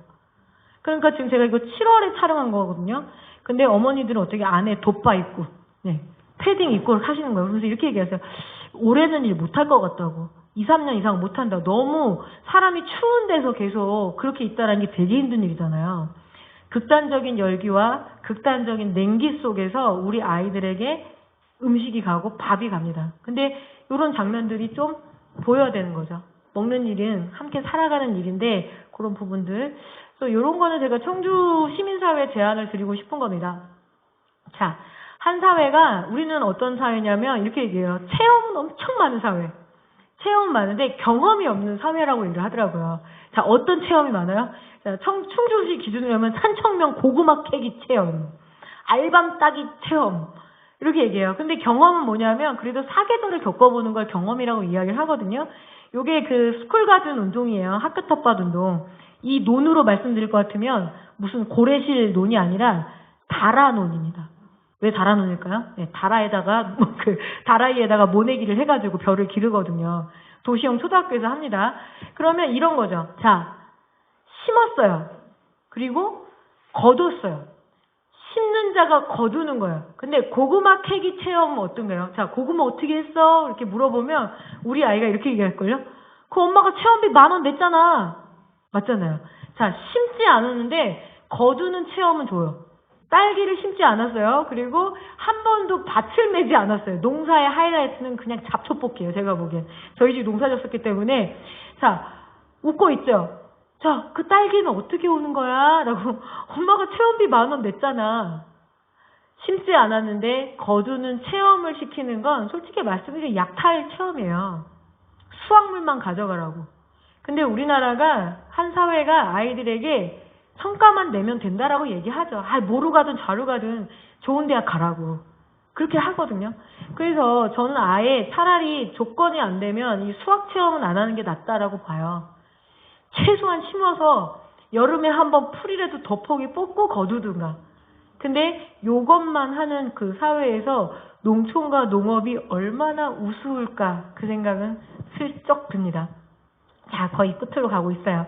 이 장면은 그 농정신문, 한국농정신문 예, 기자님이 한수보 기자님이 찍으신 건데 허락받고 제가 예, 보여드립니다. 이 사진을 중학교 지금 중1 아드님이에요, 키우네. 중1 아들 딸? 고1 아들. 돌이켜 둘 아들 감사합니다. 괜히 감사하네요, 제가. 저는 그래도 딸이 하나 있어서. 근데 혹시 중학생 자녀가 있으신 선생님들 계세요, 중학생? 제가 우리 아들이 중2잖아요. 걔를 바라보면서 제가 지난번 진지하게 물어봤거든요. 야, 너는 네가 사람이라고 생각해? 대답을 못했어요. 진짜 자기가 봐도 자기가 좀 사람이 아니에요. 그러니까 엄마는 너를 사람이라고 생각하면 못 키워 이랬어요. 그러니까 네가 약간 반인 반수 같아 이러면서 직립보행해서 고마워. 알아서 화장실 가서 고마워. 이렇게 얘기를 하는데 제가 걔를 완벽한 인간의 한 존재로는 생각을 못 하겠어요. 중1, 중2 남자 아이들은 정말 이질적인 존재거든요. 제 입장에서는. 중1 남자 아이들과 이런 수업을 한번 했었어야 됐어요. 농업의 귀함, 밥의 소중함, 이거를 죽인 남자애들하고 제가 어떻게 얘기를 해요. 그래서 덜컥 이 사진을 그냥 보여줬어요. 그랬더니 충북 영동중학교 1학년 남자아이가 저한테 얘기했습니다. 어때요? 그랬는데 유튜브도 나가고 되게 민망하고 죄송하긴 한데 이렇게 얘기했어요. 존나 뭉클해요. 이랬어요, 저한테.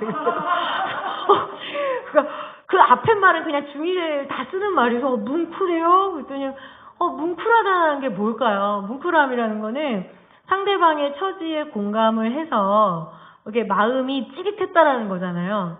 자, 그거를 외워서 쓰면 단어 학습인데 뭉클했다라고 여기 심장이 한번 소울이 딱 한번 건드려지면 저는 그게 교육이라는 생각이 들어요. 뭐 제 생각에는 이 마음을 움직이는데 왜 뭉클해요? 라고 말했더니 저 손이요 이렇게 얘기한 거예요. 손이 왜요? 그랬더니 너무 거칠거칠해요 막 이러면서 얘기합니다. 어쩌면 자, 우리가 먹는 음식은 이런 셰프들이 이렇게 쇼를 하는 거기서 오는 게 아니라 그 휘어져가는 등골격계, 그죠? 습진, 그리고 뭐 관절 막 아프고 이런 거에서 오는 거고, 이런 손에서. 그리고 농촌, 아까 제가 아침에 이제 축산 농민들을 좀 만났는데 악수를 하는데 그 느낌 아시죠? 손이 다 만져지지 않는 거예요. 손가락 2개가. 1개가. 저희 이모부, 큰아버지 다 손가락 이렇게 절단되셨거든요. 농기계 사고 너무 많이 나고.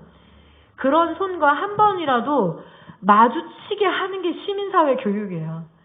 제가 주절주절 야, 뭐 쌀도 너무 중요하고 농업도 중요하잖아라고 이야기하는 것보다 이게 왜 나갔죠? 그것보다 훨씬 더 중요한 건 뭐냐면 이 손과 한번 마주치게 할 수 있는 거. 그게 우리가 해야 돼, 어른들이 해야 될 몫인 것 같아요. 근데 우리가 이렇게 뭐랄까요, 생산자들하고 마주칠 수 있는 어떤 농업교육 그런 것들은 없고 식품교육을 꽤 많이 해요.